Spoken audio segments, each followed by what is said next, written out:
Single dad begged manager for expired baby food customer. Behind him whispers.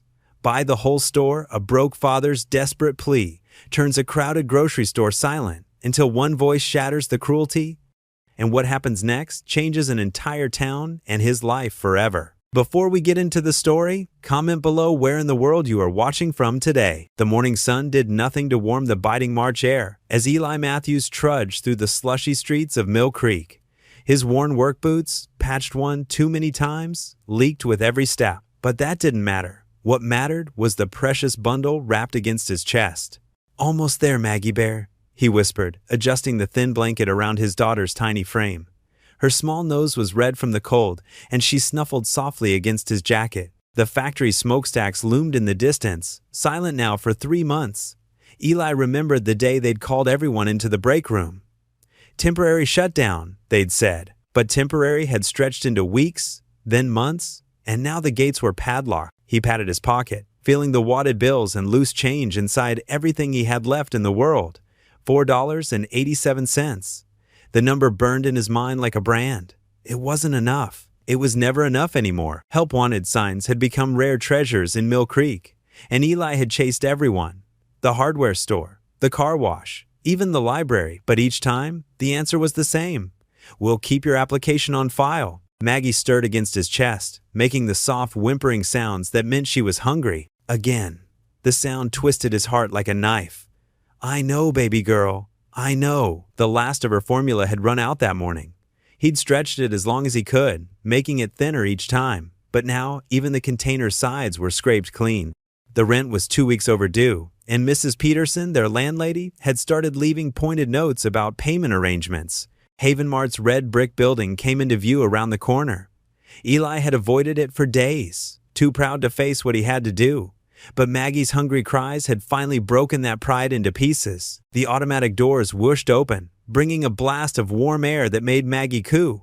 The fluorescent lights hummed overhead, and the smell of fresh bread from the bakery made his empty stomach clench. Eli grabbed a shopping cart, its wheels squeaking with each turn.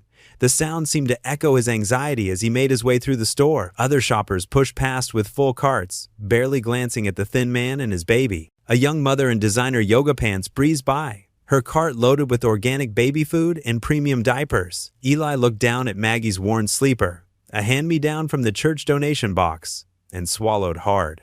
"Your mama would know what to do," he whispered to Maggie, thinking of Hannah.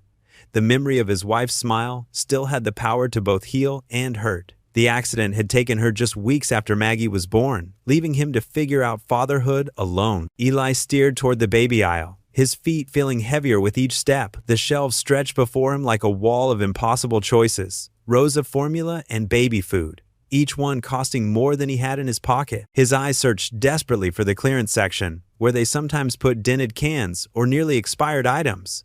There had to be something, anything he could afford. Maggie shifted in her blanket, her face scrunching up in that way that meant tears were coming. "Shh, it's okay," he soothed, but his voice shook. It wasn't okay. Nothing about this was okay. The clearance shelf was empty except for a few boxes of teething biscuits. Eli's hands trembled as he checked price tags on the regular shelves. Even the store-brand formula cost 3 times what he had. A stock boy walked by, pushing a dolly of boxes. "Excuse me," Eli called out, his voice barely above a whisper. Do you ever mark down formula when it's close to expiring?" The teenager shrugged. "You'd have to ask up front, but we usually just throw that stuff out." "Throw it out." The words echoed in Eli's head as he watched the boy walk away. Somewhere in this store, they were throwing away food his daughter could eat, while he stood here unable to buy it at full price. Maggie's whimpers turned into full cries now, sharp and insistent. Other shoppers turned to stare.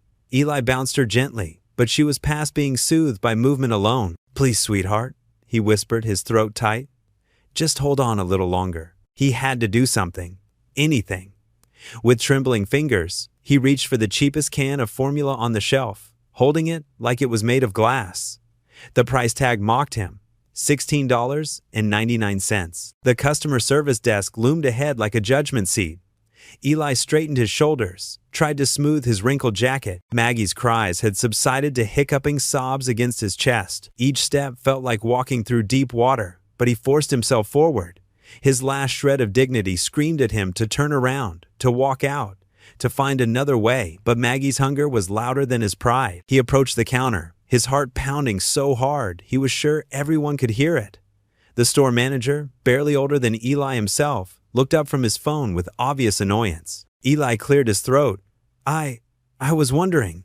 The words stuck like thorns. He forced them out anyway. Do you ever discount baby formula that's close to expiration? Even a little? The manager's eyes flicked from Eli's worn clothes to Maggie's patched sleeper and back. His lip curled slightly. That's not store policy. Formula's full price or nothing. Please, Eli said softly, hearing the desperation in his own voice. Even if it's damaged or… Look, buddy, the manager cut him off. There's a food bank over on 5th Street. We can't be giving handouts to everyone with a sad story. Heat rushed to Eli's face. Behind him, he could hear the line growing, feel the weight of stares on his back. Maggie stirred against him, sensing his distress. With fingers that felt numb, he pulled out his wadded bills and change, laying them on the counter.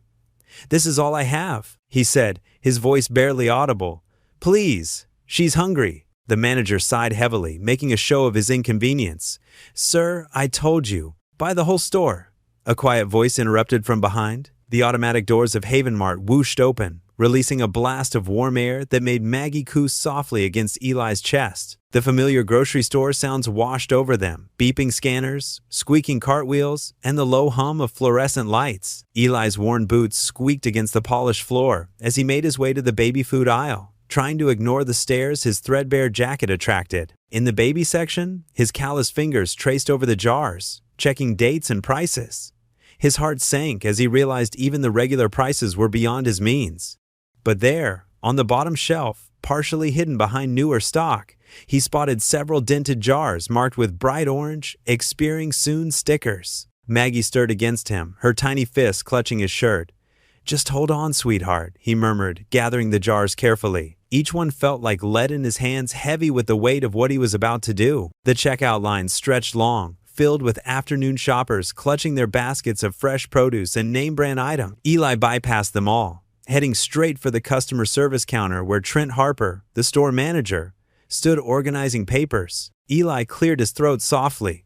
Excuse me, sir? Trent looked up, his crisp navy uniform shirt a stark contrast to Eli's faded flannel. The manager's name tag gleamed under the fluorescent lights, and his eyes narrowed at the sight of the dented jars. Those are expired, Trent said flatly, not bothering to lower his voice. I know, Eli replied, his voice barely above a whisper. I was wondering if I could buy them at half price? His fingers tightened around the jars. They're only a day past, and I've heard they're still good for months after. Trent's laugh cut through the air like a knife. Are you serious? He picked up one of the jars, holding it up as if it were evidence in a trial. We can't sell expired food. It's against store policy. His voice carried across the front of the store, drawing curious glances from nearby customers. Heat crept up Eli's neck. Please, he said, shifting Maggie in his arms. My little girl hasn't eaten properly since yesterday. I can't afford the regular price, but I can pay half. Look, buddy, Trent interrupted, his voice dripping with condescension. I don't make the rules. These need to go in the trash. He emphasized the last word, causing several customers to turn and stare openly now. The whispers started. Eli could hear them clearly in the suddenly quiet store. Can't even afford baby food. Some people shouldn't have kids if they can't take care of them. Probably trying to scam the store. Eli felt each whispered judgment like a physical blow. Some customers pointedly looked away, suddenly fascinated by their shopping lists or the candy display. Others didn't bother hiding their disapproving stares. Maggie began to fuss, perhaps sensing her father's distress. Eli bounced her gently, trying to soothe her while maintaining what little dignity he had left. The few crumpled bills in his pocket felt like they were burning through the fabric. I understand, he managed to say, his voice rough. I'm sorry for wasting your time. He gathered the jars, preparing to return them to their shelf, each movement mechanical and stiff with shame. The fluorescent light seemed harsher now, the store's warmth suffocating. Eli turned, his shoulders hunched, ready to retreat back into the cold March afternoon with his hungry daughter and empty hands. That's when he heard it, a soft voice, gentle as a spring breeze, cutting through the tension. Buy the whole store. The words hung in the air like a prayer. The rustling of shopping bags ceased. The whispers died. Even the beeping of the registers seemed to pause. Eli turned slowly, and there she stood, a silver-haired woman in her late 70s, her eyes kind and steady. She wore a simple church shawl draped over her shoulders, and though her clothes were modest, she carried herself with quiet dignity. Clara Jenkins looked at Eli with such compassion that he felt his throat tighten. Those 3 whispered words had stopped time itself, transforming the harsh fluorescent glare of Haven Mart into something almost sacred. The silence in Haven Mart hung thick as morning fog, pressing down on every shoulder and settling into every corner of the store. Every eye turned to Clara Jenkins, who stood straight despite her years, her weathered hands clasped gently in front of her worn cardigan. The fluorescent lights caught the silver in her hair like a halo, casting shadows that seemed to dance around her small frame. She looked like a grandmother from a Norman Rockwell painting, but her presence filled the space with something larger than her physical form. "Young man," she addressed Trent, her voice carrying the gentle authority of someone used to being heard in church halls and community meetings. "Please, ring up those jars of baby food." She moved closer to the counter, her sensible shoes making soft sounds against the scuffed linoleum. Each step was deliberate, purposeful, and add some fresh formula too, the good kind. None of that watered-down nonsense. Trent blinked rapidly, his previous confidence wavering like a candle in the wind. The color drained from his cheeks as he realized this elderly woman wasn't backing down. "Ma'am, I just explained that we can't sell expired products for safety reasons, and company policy clearly states—" "I heard what you explained," Clara interrupted, not unkindly, but with the firmness of someone who had raised children and buried a husband. "Now, I'm explaining that you'll put it all on my account." She turned to Eli, who stood frozen like a deer in headlights, Maggie curled against his chest. The baby's small fist had wound itself into his jacket, her face peaceful despite the tension surrounding them. "Get yourself a cart, son. A proper one." Eli's throat worked, his Adam's apple bobbing as he tried to find words that wouldn't come. Behind him, a teenage girl with purple streaks in her hair silently rolled an empty cart toward him, her phone partially hidden behind her designer purse, its camera light blinking red like a tiny beacon. She wasn't the only one recording now. Other phones had emerged from pockets and purses, their screens glowing in the harsh store lighting. "Mrs. Jenkins?" Trent tried again, his voice cracking slightly under the weight of all those watching eyes. "The expired food, it's against health department regulations, and if something happened, we'll go to waste otherwise." Clara finished, her words cutting through his excuses like a warm knife through butter. Her eyes, bright and clear as spring water, fixed on him with unwavering kindness. "The Lord doesn't waste, child, and neither should we." She placed her worn leather wallet on the counter with a soft thud that seemed to echo in the stillness. The wallet was old, its edges softened by years of use, held together with a rubber band. "Now, Eli here is going to do some proper shopping." Eli found his voice at last, though it came out rough and broken. "Ma'am, I can't accept this. I don't even know you. This is too much, too generous. I can't." "This isn't charity, son. It's grace."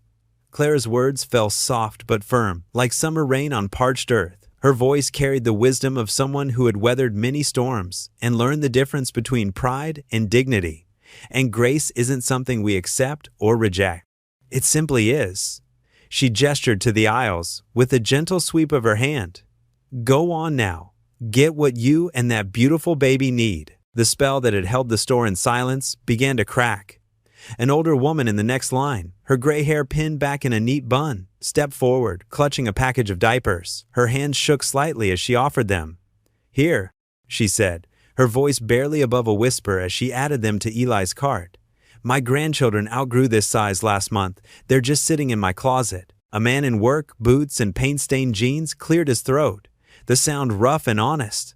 "The wipes are on sale in aisle 3, he offered, already heading that way with determined steps. "My wife swears by the lavender ones, says they're gentle on sensitive skin." The stillness broke like ice in spring, cracking and shifting as warmth spread through the store. One by one, customers began moving, their earlier discomfort melting into something beautiful. They offered suggestions, pointed out deals, shared wisdom, learned through their own struggles with parenthood and hard times. A young mother with 2 children clinging to her legs touched Eli's arm with gentle fingers. "The store-brand formula is just as good as the expensive ones," she said softly, her eyes bright with understanding. "And it'll stretch your dollar further. Trust me, I've been there." Eli stood rooted to the spot, tears blurring his vision as Clara gently took his elbow with hands that felt surprisingly strong. "Come on," she said, her voice warm as honey. "Let's get you both taken care of properly." They moved through the aisles like a small procession, a parade of quiet kindness that grew with each step. Clara led the way, adding items to the cart with quiet purpose and practiced knowledge. Fresh fruits that looked like jewels under the fluorescent lights. Vegetables still dewy from the produce mister. Bread that smelled like home. Milk so fresh it was cold to the touch. Things Eli hadn't been able to afford in months. Luxuries that had become impossible dreams. Maggie reached for a bright red apple with both tiny hands, and Clara placed it carefully in her grasp, watching as the baby's face lit up with wonder. "Babies know what they need," she said, smiling at the way Maggie's eyes reflected the apple's glossy surface. "Just like their fathers do, if they listen to their hearts instead of their fears." More customers joined their quiet parade, drawn by something they couldn't quite name but felt in their bones. A teenage boy with braces and kind eyes stacked jars of peanut butter in the cart. An elderly man with a cane added a bag of potatoes, then another. Each gift came with a nod, a smile, or a gentle pat on Maggie's back. The baby cooed at the attention, her innocent joy infectious and healing. "I don't deserve this," Eli whispered, his voice breaking as he watched the cart fill with more food than he'd seen in one place in months.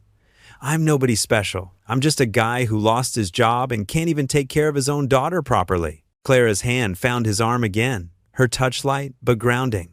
"None of us deserve grace," she said, her words carrying the weight of hard-won wisdom. "That's what makes it grace. The moment we think we deserve it, it becomes something else entirely." When they returned to the checkout, the cart was overflowing. Trent, his earlier arrogance dissolved like sugar in rain, began scanning items without a word. His movements were careful, reverent almost, as if he understood he was part of something larger than a simple transaction.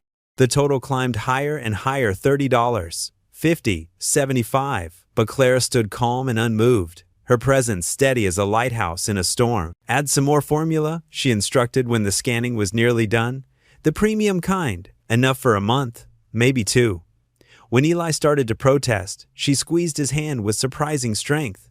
"Hush now, let someone else carry the weight for a while. That's what community is for." The teenage girl was still filming, her phone now held openly and proudly. Other phones had joined hers throughout the store, capturing not just a moment of kindness, but something that felt historic, a reminder of what people could be to each other when they chose love over indifference. The red recording lights blinked like stars in the artificial twilight of the store. Bags began to fill the counter not just with baby food and formula, but with real food, good food.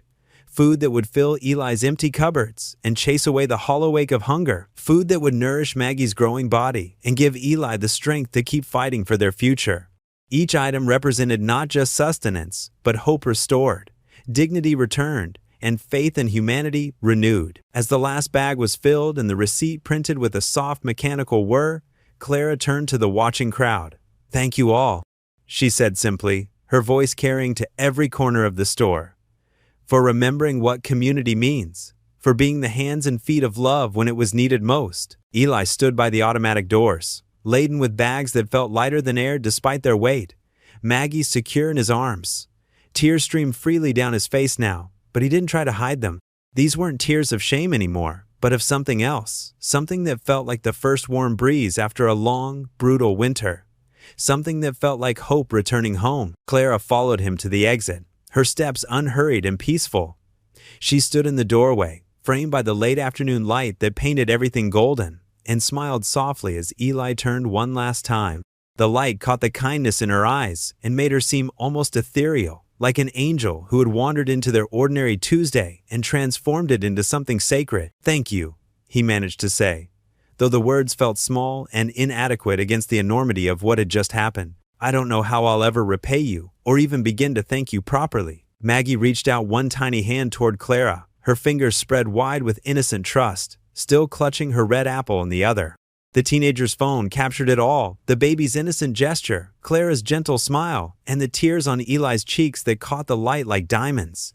In that moment, caught between the fluorescent glare of the store and the warm glow of the setting sun, something beautiful had been born from desperation, and grace had traveled farther than anyone could have imagined. The next morning, Eli woke to his phone vibrating so intensely it nearly danced off his bedside table. Maggie was still asleep in her crib, her tiny chest rising and falling peacefully. She looked healthier already after a proper meal. He grabbed the phone, expecting another job rejection. Instead, the screen lit up with dozens of notifications, messages from friends he hadn't heard from in months, links to news articles, social media alerts, local angel saves single dad. One headline read. Below it was a video that had already gathered thousands of views. The shaky footage showed yesterday's scene at Haven Mart, Clara's quiet intervention, the community coming together, his own tear-streaked face as he left with bags of groceries. Eli sat on the edge of his bed, running a hand through his disheveled hair. His chest tightened with a mix of gratitude and discomfort. He'd never wanted to be the center of attention, especially not like this. His phone buzzed again. This time it was a local news station asking for an interview. "No, thank you," he said quietly, declining the call. A knock at his apartment door made him jump. When he opened it, Mrs. Rodriguez from next door stood there with a steaming casserole dish. "For you and the little one," she said, pressing it into his hands before he could protest. "We're all so moved by what happened, that Clara Jenkins, she's something special." Throughout the morning, more neighbors appeared. Each brought food and kind words. Some he knew only by sight. Others, he'd never met at all. By noon, his small kitchen counter was crowded with dishes, lasagna, chicken soup, apple pie. Maggie woke happy, babbling as he fed her. The fresh formula Clara had bought made such a difference. No more watering it down to make it last longer. "We should thank her properly," he told Maggie as she gripped his finger. "What do you think?" She responded with a toothless grin. After lunch, Eli bundled Maggie up and walked the few blocks to Clara's address, given to him by one of the neighbors. Her house sat on a quiet street, lined with mature maple trees. It was a small white cottage with green shutters and a wraparound porch complete with an old wooden swing. The paint was peeling in places, but the flower beds showed careful attention. His knock was answered by soft footsteps. Clara opened the door, her face lighting up at the sight of them. "Well, look who's here," she exclaimed, reaching for Maggie's little hand. Come in. I just put the kettle on." The inside of Clara's home felt like a warm hug. Sunlight streamed through lace curtains, highlighting well-worn furniture and walls covered with old photographs. The air smelled of cinnamon and fresh bread. "I hope we're not interrupting," Eli said, following her into a cozy kitchen. "Nonsense. I was hoping you'd stop by." Clara pulled out a chair at her small kitchen table. "Please sit. Would you like some tea? I have coffee too." "Tea would be nice, thank you." Clara busied herself with cups and saucers while Eli settled Maggie on his lap. She pulled a package of cookies from a ceramic jar decorated with painted roses. "My mother's recipe," she said, setting them on the table. "Nothing fancy, but they go well with tea." They sat together, the late morning sun warming the kitchen. Clara fussed over Maggie, who seemed fascinated by the elderly woman's bright smile. "I came to thank you properly," Eli began, his voice thick with emotion. "What you did yesterday, I don't know how to repay you." Clara waved her hand dismissively. "There's nothing to repay. I only did what I'd hoped someone would do for my boy, long ago." A shadow crossed her face briefly. Sometimes people just need a little grace. The whole town's talking about it. It's all over the internet too. "Oh my," Clara chuckled. "I wouldn't know about that. I can barely work my telephone." She reached for her tea but paused as a harsh cough overtook her. The sound was deep and rattling. "Are you all right?" Eli leaned forward concerned. "Just a tickle," she said, but her hand trembled as she lifted her cup. She tried to steady it with both hands, but Eli noticed the slight shake remained. Maggie reached for a cookie, her small fingers grasping at the air. Clara's face brightened again as she handed one to the baby. "She has your eyes," Clara observed. "Such a precious gift." "She's all I have," Eli admitted softly. "Sometimes all we have is exactly enough." Clara's voice was warm, but another cough interrupted her words. This one seemed to take more out of her. Eli watched with growing concern as she pressed a handkerchief to her mouth. When she pulled it away, her hands were definitely shaking. "Maybe you should see a doctor," he suggested gently. "Oh, don't you worry about me," Clara insisted, though her voice sounded weaker than before. "I've weathered worse storms than a little cough." They finished their tea, Clara telling stories about the town's history while Maggie played with her cookie. The morning light shifted to afternoon, casting long shadows across the kitchen floor. When Eli stood to leave, Clara walked them to the door, one hand steadying herself against the wall. On the porch, she bent to kiss Maggie's forehead, then patted Eli's arm. "You come back any time," she said. "It's nice having a young family in the house again." But as she waved goodbye from her porch, Eli couldn't shake the feeling that something wasn't right. Her hand trembled in mid-wave, and he heard that harsh cough follow them down the sidewalk. 2 days after the viral video, Eli pushed Maggie's stroller down Cedar Street, enjoying the spring breeze. The morning sun warmed his face as Maggie babbled happily, reaching for passing butterflies. He'd been meaning to thank Clara again, maybe offer to help around her house since she hadn't been feeling well. As they approached Clara's white cottage, raised voices cut through the peaceful morning. Eli slowed his pace, recognizing Clara's gentle tone, trying to calm someone who was clearly agitated. "Mother, this is absolutely ridiculous." A man's voice, sharp and cultured, echoed from the porch. "I had to find out about this from my secretary showing me a viral video. Do you have any idea how this looks?" Eli stopped at the edge of Clara's property. Through the white picket fence, he saw a tall man in an expensive charcoal suit pacing the porch. His perfectly polished shoes clicked against the wooden boards as he moved. This had to be Daniel Jenkins, Clara's son from Chicago that she sometimes mentioned with a mix of pride and sadness. Clara sat calmly in her porch rocker, hands folded in her lap. "Daniel, please lower your voice. The neighbors—" "The neighbors?" Daniel turned, throwing his hands up. "The whole internet is talking about how my elderly mother gave away hundreds of dollars to some stranger. Have you lost your mind?" Eli's chest tightened. He should walk away, but his feet wouldn't move. "That stranger has a name," Clara said firmly. "Eli Matthews is a good man who needed help." "A good man?" Daniel scoffed. "A good man wouldn't let an old woman empty her bank account for him. He's clearly taking advantage of you." Maggie chose that moment to squeal with delight at a passing bird. Daniel's head snapped toward them, his eyes narrowing as he recognized Eli from the video. "Well, speak of the devil." Daniel strode down the porch steps. "Here's our local celebrity now." Eli straightened his shoulders, though his insides churned. "Mr. Jenkins, Save it." Daniel cut him off, closing the distance between them. Up close, his expensive suit and perfectly styled hair made Eli feel even more aware of his worn jeans and second-hand jacket. "I don't know what kind of game you're playing, but it stops now." "Daniel Jenkins!" Clara's voice carried surprising authority as she rose from her rocker. "You will not speak to him that way." "Mother, please." Daniel turned back to her. "Can't you see what's happening here? This man shows up with some sob story about his baby, and suddenly you're throwing money at him, and now it's all over social media?" "I didn't ask for any of that," Eli said quietly, his hand protective on Maggie's stroller. "I was just trying to feed my daughter." "Oh, that's rich." Daniel laughed bitterly, playing the devoted father card. "Tell me, where's her mother in all this?" The question hit Eli like a physical blow. Clara gasped, "Daniel!" "She died," Eli managed, his voice rough.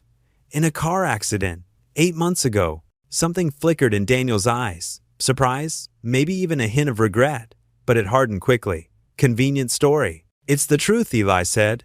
"Mr. Jenkins, I never meant to cause any trouble. Your mother showed me kindness when I was at my lowest point. I'll pay back every cent." "With what money?" Daniel demanded. "You're unemployed, right? Living off handouts?" Clara made her way down the porch steps, moving slower than usual. "That's enough, Daniel. You've forgotten what kindness looks like. What would your father say if he could see you now?" Daniel flinched as if she'd struck him. "Don't bring Dad into this." "Why not?" He understood what it meant to help others, to see past appearances and trust in God's guidance. "And look where that got him," Daniel snapped, then immediately looked stricken. Clara went very still, her face pale. Maggie began to fuss, picking up on the tension. Eli gently rocked the stroller, his heart aching for Clara, whose eyes had filled with tears. "I should go," Eli said softly. "Mrs. Jenkins, I'm so sorry for any trouble I've caused." "You've caused nothing," Clara said firmly, though her voice wavered. "Daniel is the one who should be apologizing." But Daniel had turned away, his back rigid, as he stared at nothing. The morning sun caught his expensive watch, making it flash like a warning signal. "Please," Eli said, "I don't want to come between mother and son. I'll stay away." "You'll do no such thing," Clara started, but another coughing fit seized her. She grabbed the porch railing for support. Daniel turned back quickly, concern breaking through his anger. "Mother, I'm fine." She waved him off, but her hand trembled. "Just a spring cold." Dark clouds were gathering overhead, matching the heaviness in Eli's chest. He knew he should leave, but watching Clara struggle made him want to help. When he took a step forward, though, Daniel's glare stopped him cold. "I think you've done enough," Daniel said coldly. "Stay away from my mother." Thunder rumbled in the distance. Eli looked at Clara, who was shaking her head, trying to speak through her coughs. But Daniel had already taken her arm, steering her toward the house. "Come on, Mother. You need to rest. And we need to talk about your checking account." Eli stood there a moment longer, watching as Clara cast one last apologetic look over her shoulder before Daniel helped her inside. The screen door closed with a decisive snap. His eyes burned as he turned the stroller around.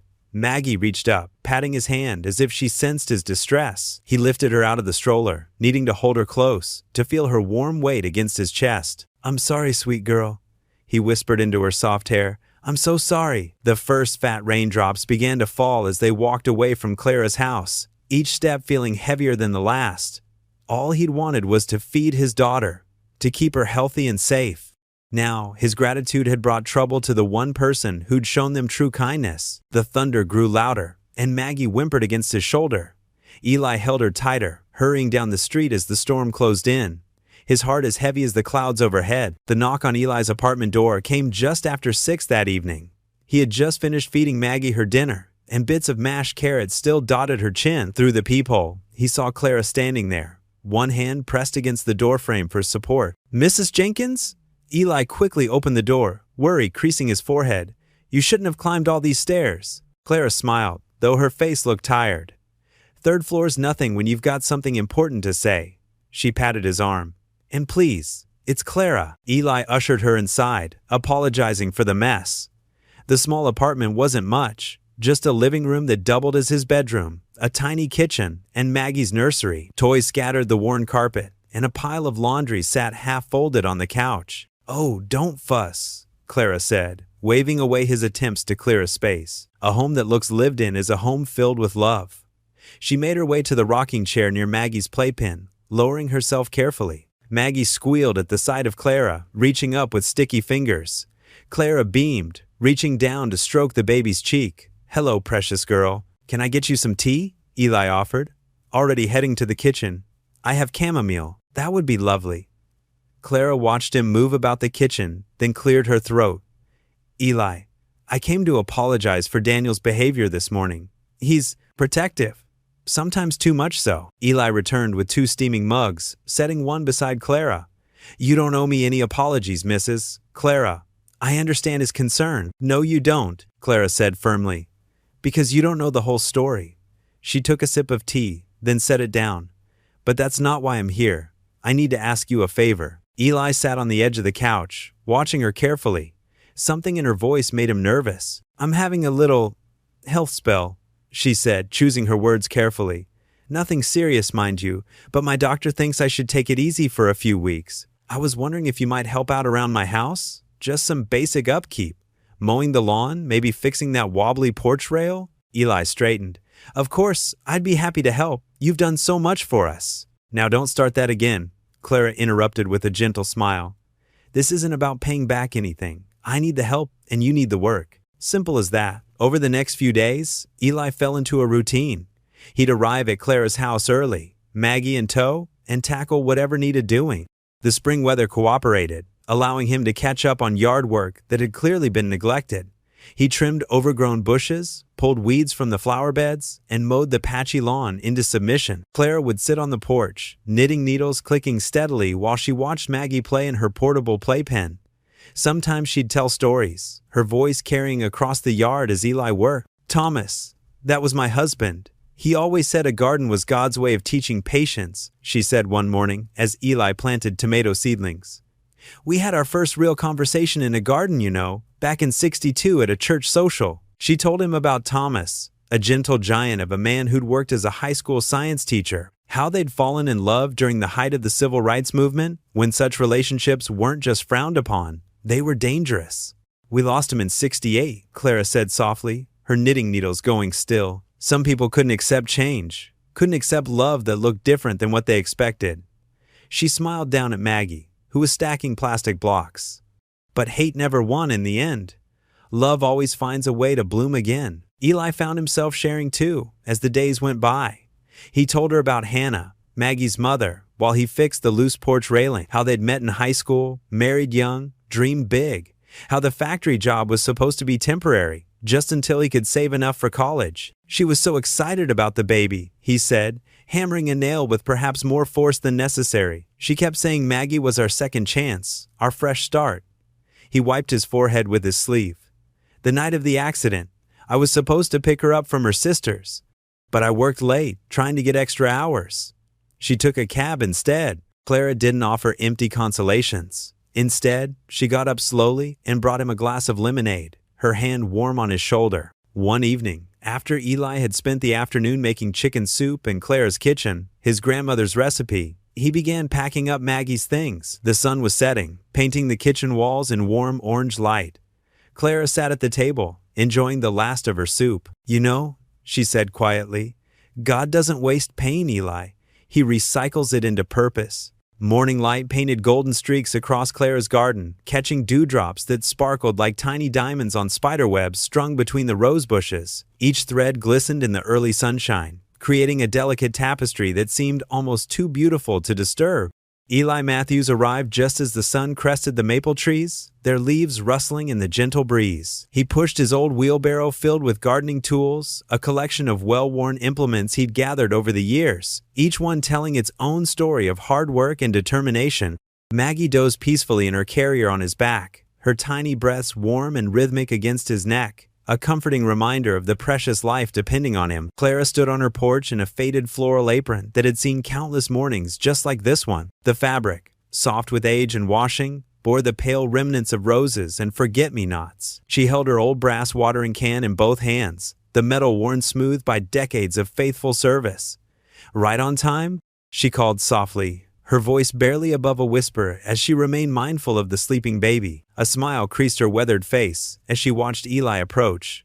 "The marigolds are ready for their new home, and this old garden's been waiting for some young hands to help bring it back to life." Eli carefully lifted Maggie's carrier from his shoulders, his movements slow and deliberate to avoid waking her. He set the carrier in a shaded spot on the porch, where Clara had thoughtfully arranged soft pillows and a worn quilt into a cozy nest. The porch boards, painted white years ago, but now showing their age, creaked gently under his footsteps. Together, they knelt in the soft earth, the rich soil dark and moist from Clara's careful tending.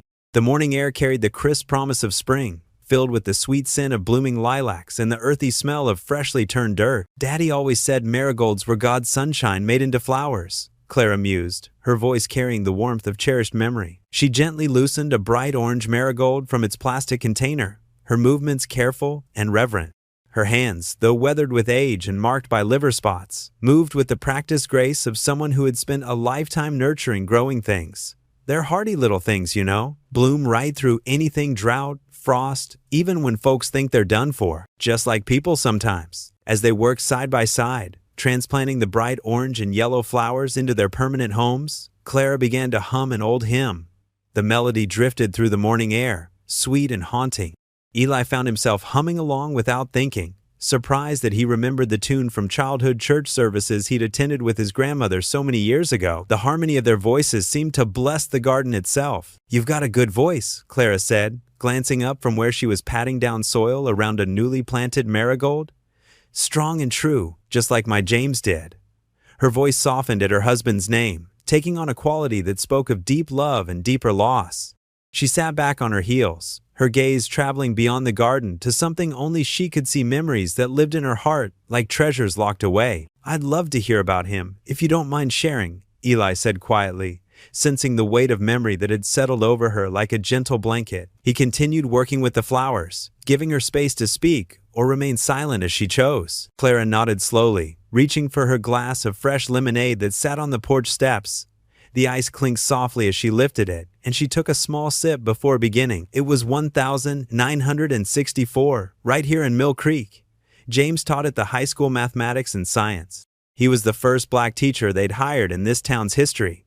Her voice grew stronger as she spoke, filled with pride that time couldn't diminish. He believed with his whole heart that education could bridge any divide between people, no matter what color they were or where they came from. She paused, touching a bright marigold petal with gentle fingers.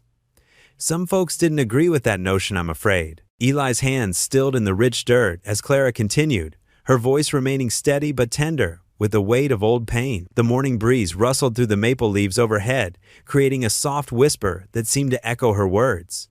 One night, after a school board meeting where he'd proposed integrating the advanced classes, giving every child the same chance at a good education, 3 men caught him in the parking lot. She took a deeper breath, her chest rising and falling as she gathered strength from somewhere deep within. They beat him so badly, he never woke up. Left him there in the cold October rain like he was nothing, like his dreams and hopes and beautiful mind meant nothing at all. "I'm so sorry," Eli whispered, his heart aching for this woman who had carried such pain with such grace. The words seemed inadequate, but they were all he had to offer. "For years after that, I carried such anger inside me," Clara said, her voice taking on a distant quality as she remembered those dark days. "It ate at me like poison, consuming everything good I tried to hold on to. I'd wake up every morning with rage in my heart, and I'd go to bed every night with bitterness on my tongue. Until one Sunday morning, when our pastor preached about Joseph in the Bible, telling his brothers who'd sold him into slavery, 'What you meant for evil, God meant for good.'" She looked directly at Eli now, her eyes bright with tears that spoke of healing rather than pain. "That's when I knew, really knew that I had to choose forgiveness, or the hatred would destroy me too. And I couldn't let them take that from me as well." Maggie stirred on the porch, making soft baby sounds that drifted through the morning air like tiny bells. Clara's face lit up with instant joy at the sound, and she smiled in Maggie's direction before turning back to Eli. "That's when I started the food bank with the little money James had saved for our future. Figured the best way to fight darkness was to spread as much light as possible, one person at a time." They worked in companionable silence for a while. The only sounds, the gentle rustle of leaves, the distant call of a robin, and the soft scraping of their hands in the soil. The marigolds seemed to glow more brightly as they found their places in Clara's garden, adding splashes of sunshine to the already beautiful space.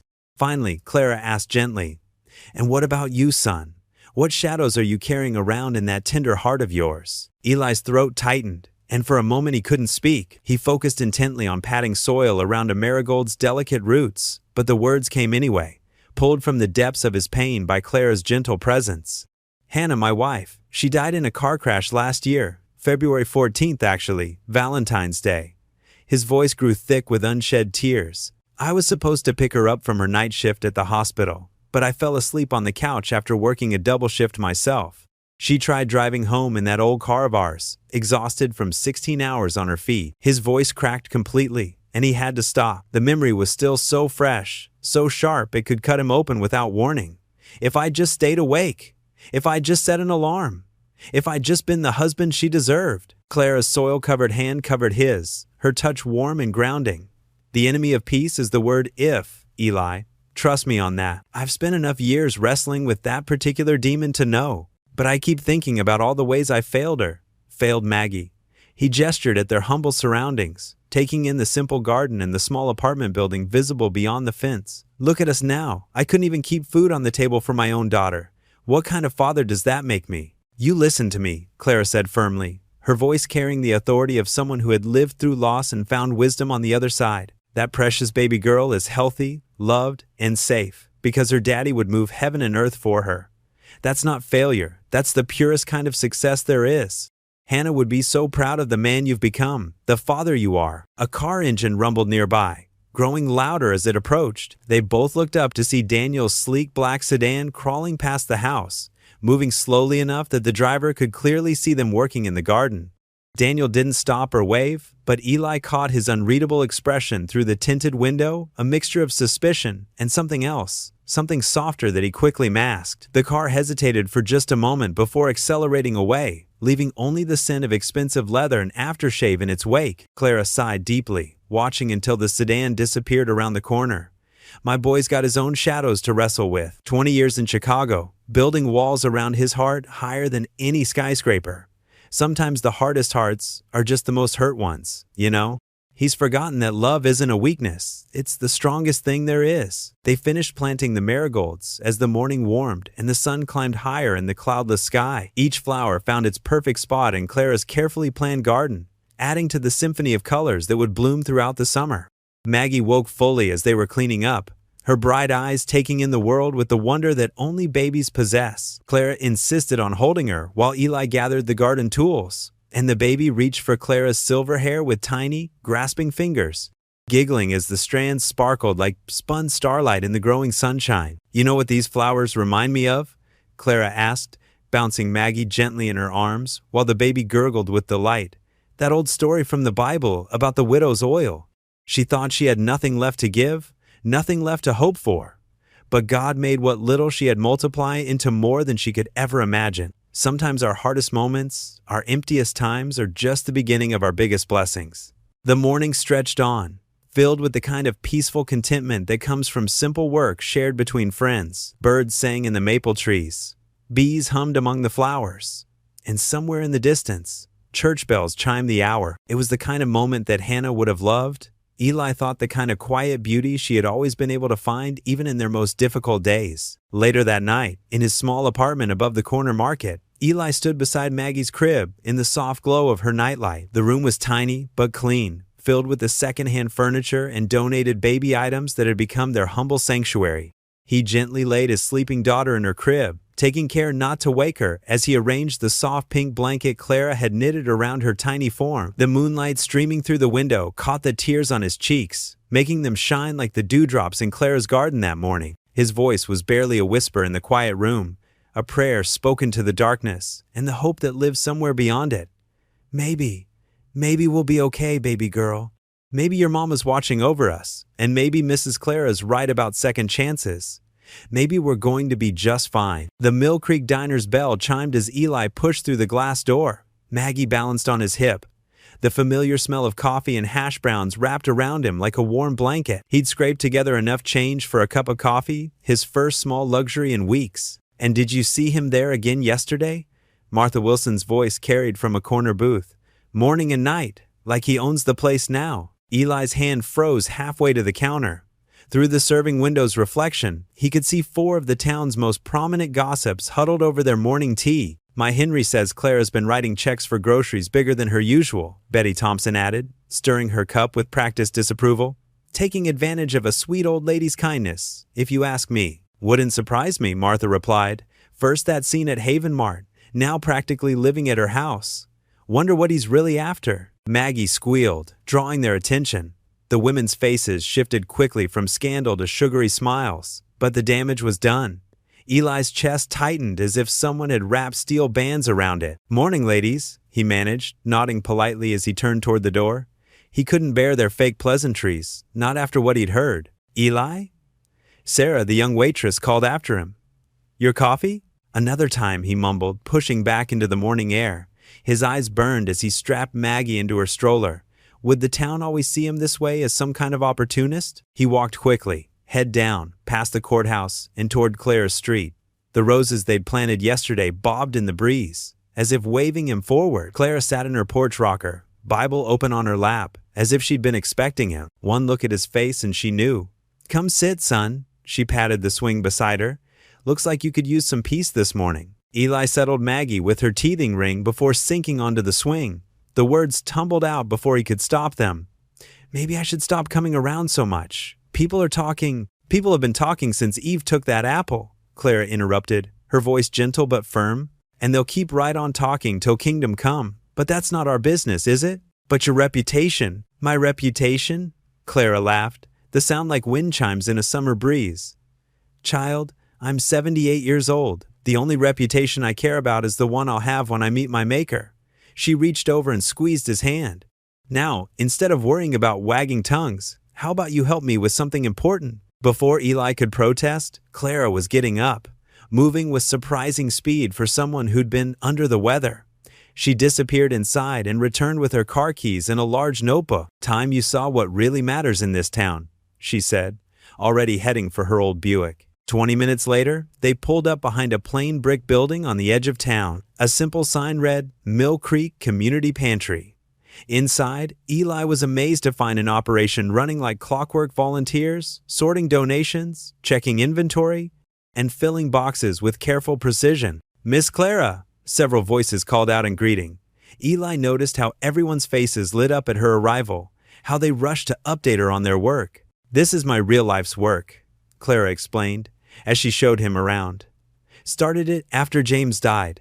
Figured if I could turn grief into giving, maybe the pain would mean something. Throughout the morning, Eli watched Clara in her element. She knew every volunteer by name, remembered their children's ages, asked about sick relatives. When families came in for assistance, she treated them with such dignity that they left standing taller, as if they'd received not just food but renewed hope. A young boy, maybe 7, burst into tears when he saw the box of cereal in his family's package, his favorite brand that they hadn't been able to afford for months. Before Eli could think, he was kneeling beside the child. "Hey buddy," he said softly, pulling a clean tissue from his pocket.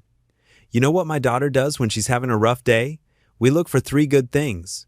Want to try?" The boy nodded, hiccuping slightly. "Well, looks like you've got that cereal, that's one." Eli started, smiling as the child's tears slowed.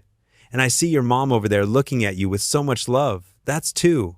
What's your 3rd good thing?" My little sister drew me a picture this morning," the boy whispered, a slight smile breaking through. "There you go. 3 whole reasons to smile. Sometimes we just need to look a little closer to find them, right?" What neither of them noticed was Daniel Jenkins standing in the doorway, briefcase still in hand, watching the scene unfold. His father's watch showed 5:47 p.m. He'd meant to catch his mother alone, to discuss her reckless spending. Instead, he stood frozen, something shifting in his expression as he observed Eli with the child. The setting sun threw long shadows through the windows, painting everything in soft gold. In that moment, Daniel saw what his mother had recognized weeks ago, not an opportunist taking advantage, but a broken man helping others heal, even while carrying his own wound. The boy's mother gathered their box, mouthing thank you to Eli as they left. Only then did Eli notice Daniel's presence, his heart sinking at the thought of another confrontation. But Daniel remained motionless in the doorway, his face unreadable in the fading light. The late afternoon sun cast long shadows through Clara's front yard as Daniel's BMW pulled up to the curb. He sat for a moment, watching Eli perched on a ladder near the living room window, the sound of hammering mixed with a gentle humming that made Daniel's chest tighten. Amazing grace. How sweet the sound. Eli's quiet voice carried the familiar melody across the yard. Daniel's hands gripped the steering wheel harder. That hymn his father used to sing it every Sunday morning while making pancakes. The memory hit him like a physical blow, sending him back to mornings filled with the smell of coffee and his father's rich baritone. He stepped out of the car, his expensive loafers crunching on the gravel. Eli continued working, unaware of his presence, carefully fitting a new pane of glass into the old window frame. The autumn breeze carried more of the hymn's verses. "Was blind, but now I see." "That was my father's favorite," Daniel said, his voice rougher than he intended. Eli startled slightly, nearly dropping his hammer. "Mr. Jenkins, I didn't hear you drive up." "Daniel," Clara's warm voice called from the doorway. She stood there in her flower print apron, a wooden spoon in hand. "What a wonderful surprise. You're just in time for dinner." "Mother, I just came to check on you. I'm not staying for—" "Nonsense," Clara cut him off with the gentle authority only mothers possess. "I made enough stew for an army, and my cornbread's almost done." She turned to Eli. "That window can wait, son. Come on down from there." Eli carefully descended the ladder, wiping his hands on his worn jeans. The contrast between the two men couldn't have been starker. Daniel in his tailored suit, Eli in his work clothes. Inside, Clara's kitchen felt warm and inviting.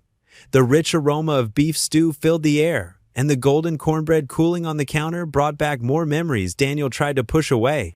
He watched as Eli naturally moved to help Clara, setting the table with the old blue plates Daniel remembered from childhood. "Here, let me get those bowls down for you," Eli offered, reaching the high shelf Clara couldn't quite manage anymore. "Always so helpful," Clara smiled, but her eyes were on Daniel.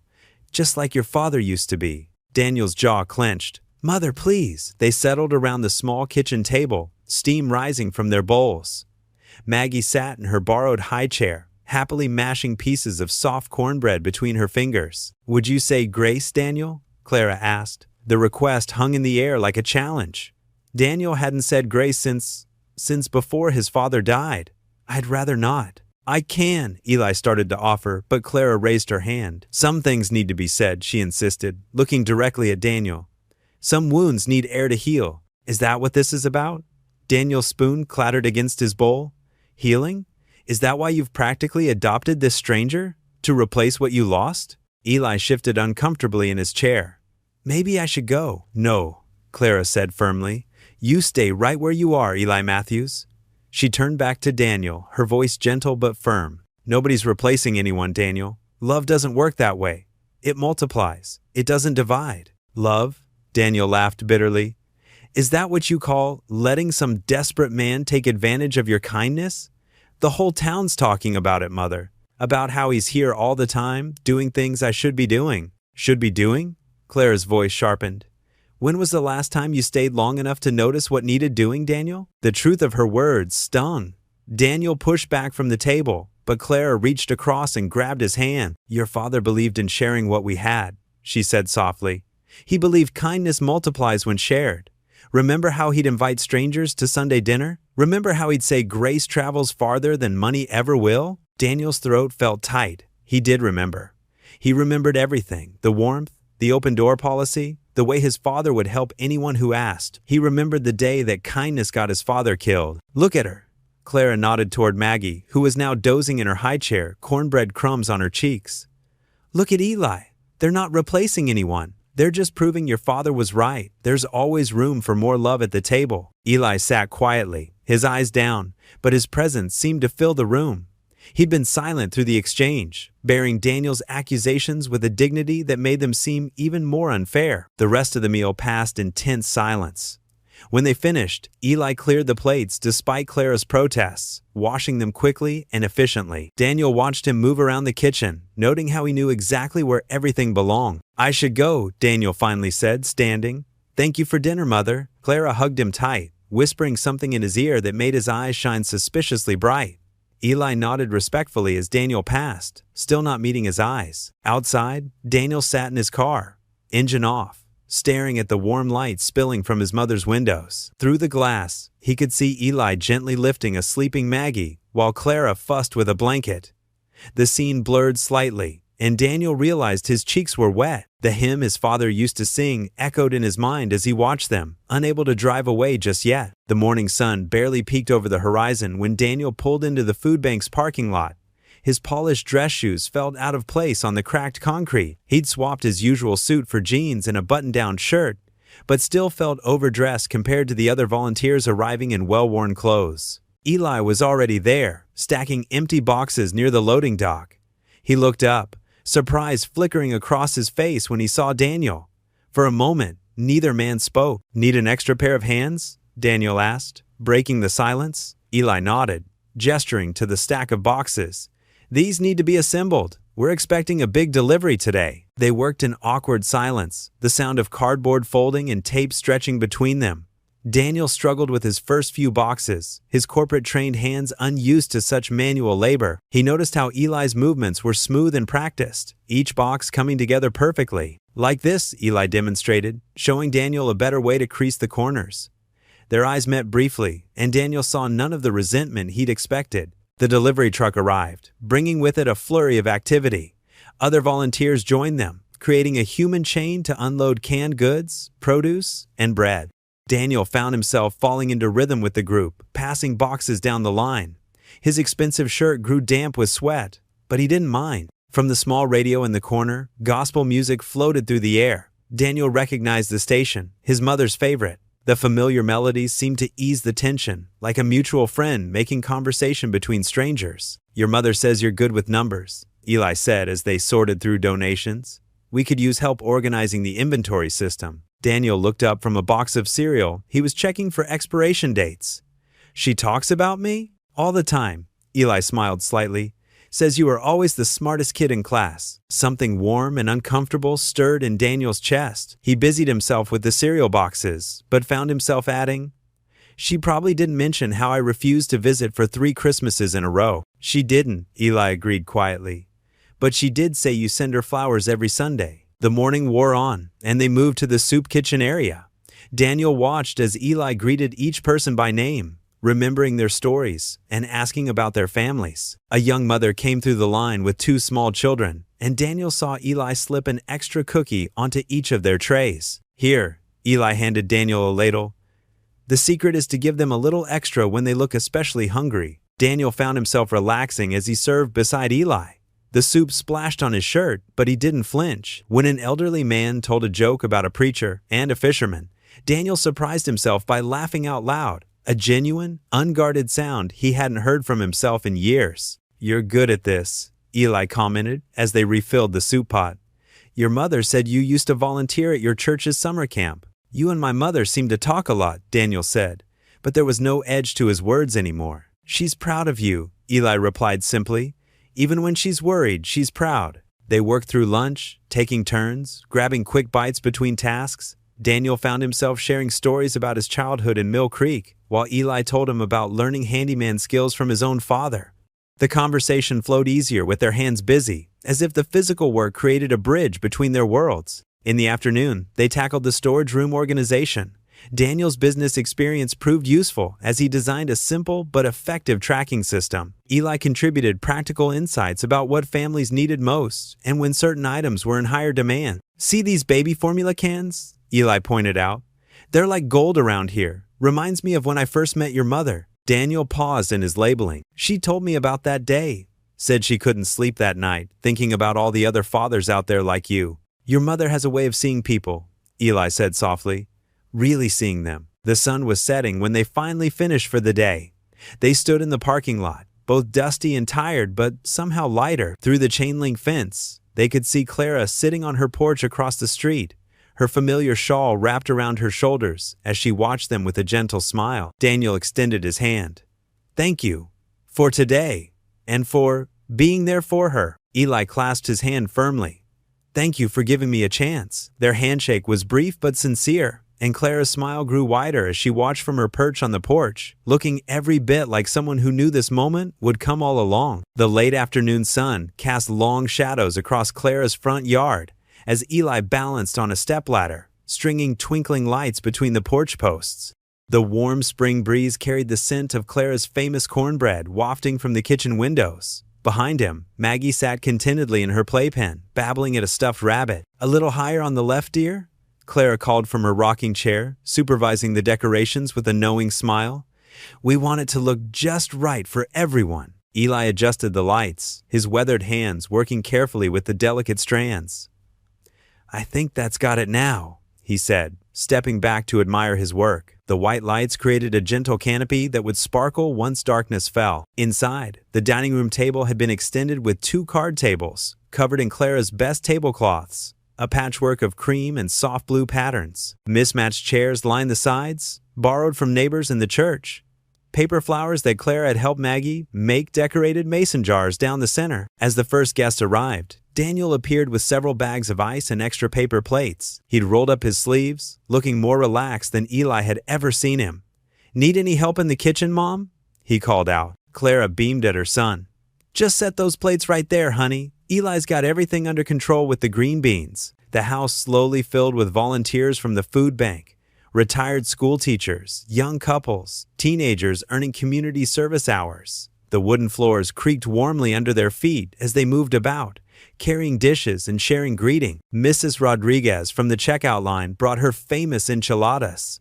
Tom Baker, who stocked shelves, arrived with his wife and a chocolate cake. Even Trent, the store manager who'd once turned Eli away, showed up with a casserole and an awkward but genuine smile. The twinkling lights came to life as dusk settled, creating a magical glow over the gathering. Laughter and conversation mixed with the clinking of plates and forks.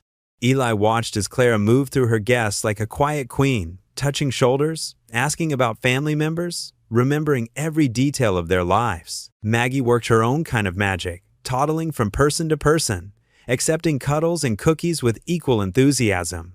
Her giggles punctuated the conversation like musical notes. Halfway through the meal, Daniel stood and gently tapped his glass with a spoon. The room gradually quieted, all eyes turning to him. He cleared his throat, looking suddenly vulnerable in his casual clothes. I want to say something, if that's all right, he began, his voice softer than usual. Most of you know my mother as the Angel of Mill Creek. He paused, smiling down at Clara. What you might not know is that she's been that way my whole life, even when I was too blind to see it. Clara reached for his hand, her eyes glistening. A few weeks ago, I came back here angry, Daniel continued. I thought I knew better than everyone else. I thought. He glanced at Eli. I thought I was protecting something. Instead, I almost missed seeing the most beautiful thing, how my mother's kindness creates ripples that change lives. The room was silent now, hanging on his words. And Eli? Daniel turned fully toward him. I owe you an apology. You didn't just receive my mother's grace. You multiplied it. You showed me what I'd forgotten about home, about family, about serving others. Thank you for that. Eli nodded, emotion making it hard to speak.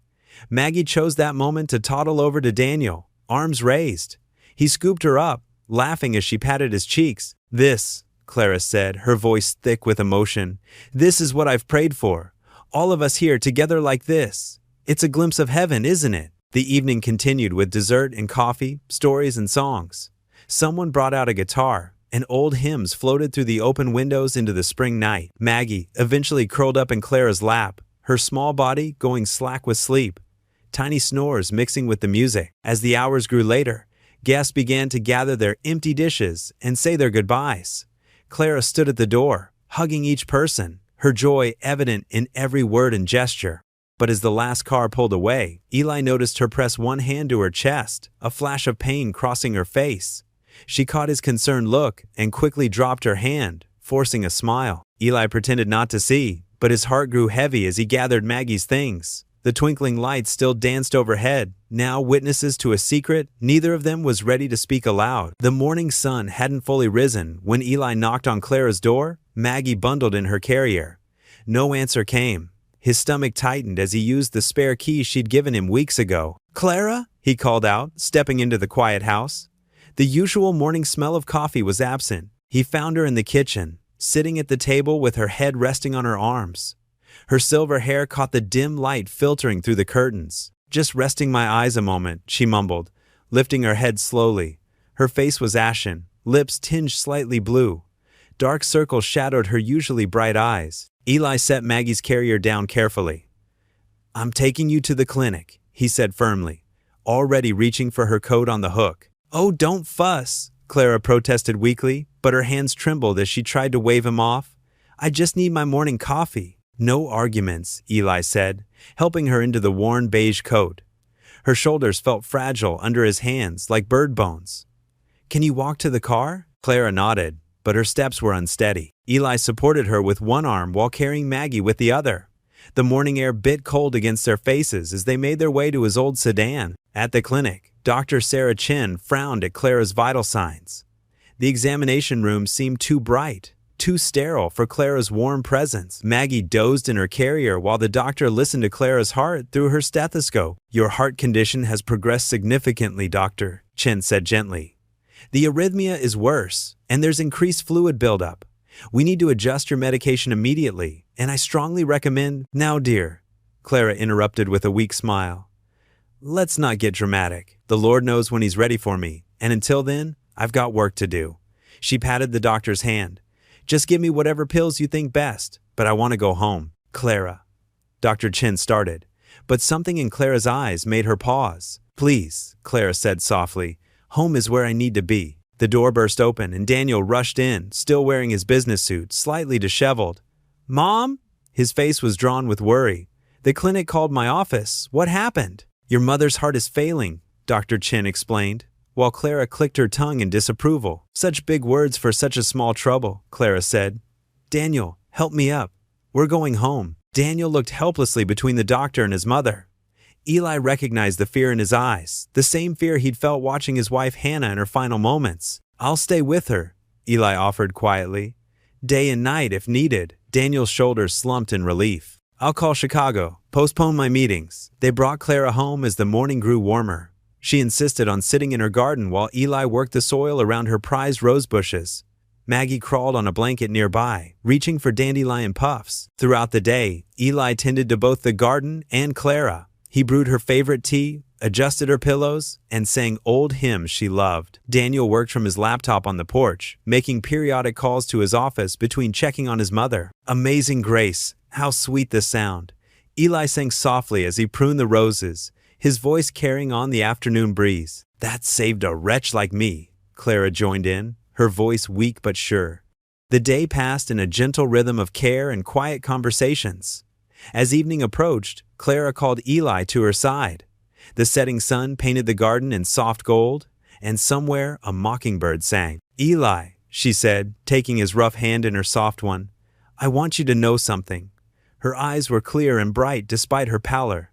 You're the sun my soul was missing. God sent you to remind me what love looks like in action. Eli's throat tightened. Clara, Hush now, she said. Just know that you've given this old woman's heart more joy than sorrow could ever take away. Later, as night settled in and a light rain began to fall, Eli stepped onto the porch to call Dr. Chen. The porch lights cast a warm glow through the drizzle, and through the window, he could hear Clara's voice lifted in prayer. Thank you, Lord, for your grace that brings healing in so many ways. Thank you for sending angels in working boots and tired eyes. Thank you for showing me that love never fails. Dawn painted Mill Creek in gentle strokes of amber and rose. Dew sparkled on Clara's garden like scattered diamonds, and the morning air carried the sweet scent of her blooming roses. Birds called their morning songs from the old maple tree beside her house. Eli had dozed off in the armchair beside Clara's bed. Maggie curled against his chest. The creak of floorboards woke him. Clara stood by the window in her favorite blue dress, her silver hair caught in the early light. Clara! Eli scrambled up carefully, trying not to wake Maggie. You shouldn't be up. She turned to him with a serene smile. The Lord's given us such a beautiful morning. I want to sit on the porch and feel the Sunday. Let me help you, Eli said. But Clara was already moving slowly toward the door with surprising steadiness. Get Daniel first, she said softly. He's sleeping in the guest room. Eli found Daniel sprawled on the old twin bed, still in yesterday's wrinkled dress shirt. Dark circles shadowed his eyes. Daniel. Eli touched his shoulder gently. Your mother's up. She wants to go to the porch. Daniel jolted awake, rubbing his face. Is she okay? Should we call the doctor? She seems peaceful, Eli said. Something in Clara's eyes told him this morning was different. They helped Clara settle into her favorite wooden rocker on the porch. The rising sun wrapped her in golden light as she gazed out at her garden. A gentle breeze stirred the wind chimes she'd hung years ago, their crystal notes dancing in the morning quiet. Eli, Clara said, would you make us some tea? The chamomile with honey, please. While Eli prepared the tea in the kitchen, he could hear Clara and Daniel talking softly through the screen door. Their words were too quiet to make out, but he heard Daniel laugh, a genuine, warm sound he'd never heard before. Maggie stirred in her carrier, making happy morning noises. Eli lifted her out, kissing her chubby cheeks. Let's go see Grandma Clara, he whispered, the words catching in his throat. When they returned to the porch, Daniel knelt beside his mother's rocker, holding her hand. Tears glistened in his eyes, but he was smiling. Eli set the tea tray on the small table and handed Clara her favorite china cup, the one with tiny painted violet. Thank you, dear, she said, taking a small sip. The morning light seemed to shine right through her, as if she were becoming part of it somehow. Clara reached out to touch Maggie's curls as Eli held her close. Such a precious little lamb, she murmured. The Lord's been so good to bring you both into my life. Mom, Daniel's voice cracked. Now, Clara patted his cheek. Don't you fret. I've been blessed with such peace this morning. She looked between the two men, her eyes bright with love. You've both given me that peace, you know. Seeing you here together, learning to be brothers in spirit, if not in blood. Eli sat on the porch step beside Daniel, their shoulders touching. Maggie cooed softly, reaching for Clara's outstretched finger. I want to thank you both, Clara continued, her voice growing softer but no less clear. Daniel, my precious boy, you finally opened your heart again. And Eli. She squeezed his hand. You showed us all what grace looks like in working boots. The wind chimes sang their crystal song. A morning dove called from somewhere nearby. Remember what I've always said, Clara whispered, her eyes drifting toward her beloved garden. Grace travels farther than money ever will. She took one more small breath, a gentle smile touching her lips. Then, as quietly as morning dew evaporating in sunlight, Clara Jenkins slipped away from them. For a moment, no one moved. The only sounds were the wind chimes and Maggie's soft babbling. Then Daniel made a sound, half sob, half cry, and crumpled forward. Eli caught him instinctively, still holding Maggie with one arm. Daniel's shoulders shook as he wept against Eli's chest. Tears streamed down Eli's own face as he held them both. The screen door creaked gently in the morning breeze.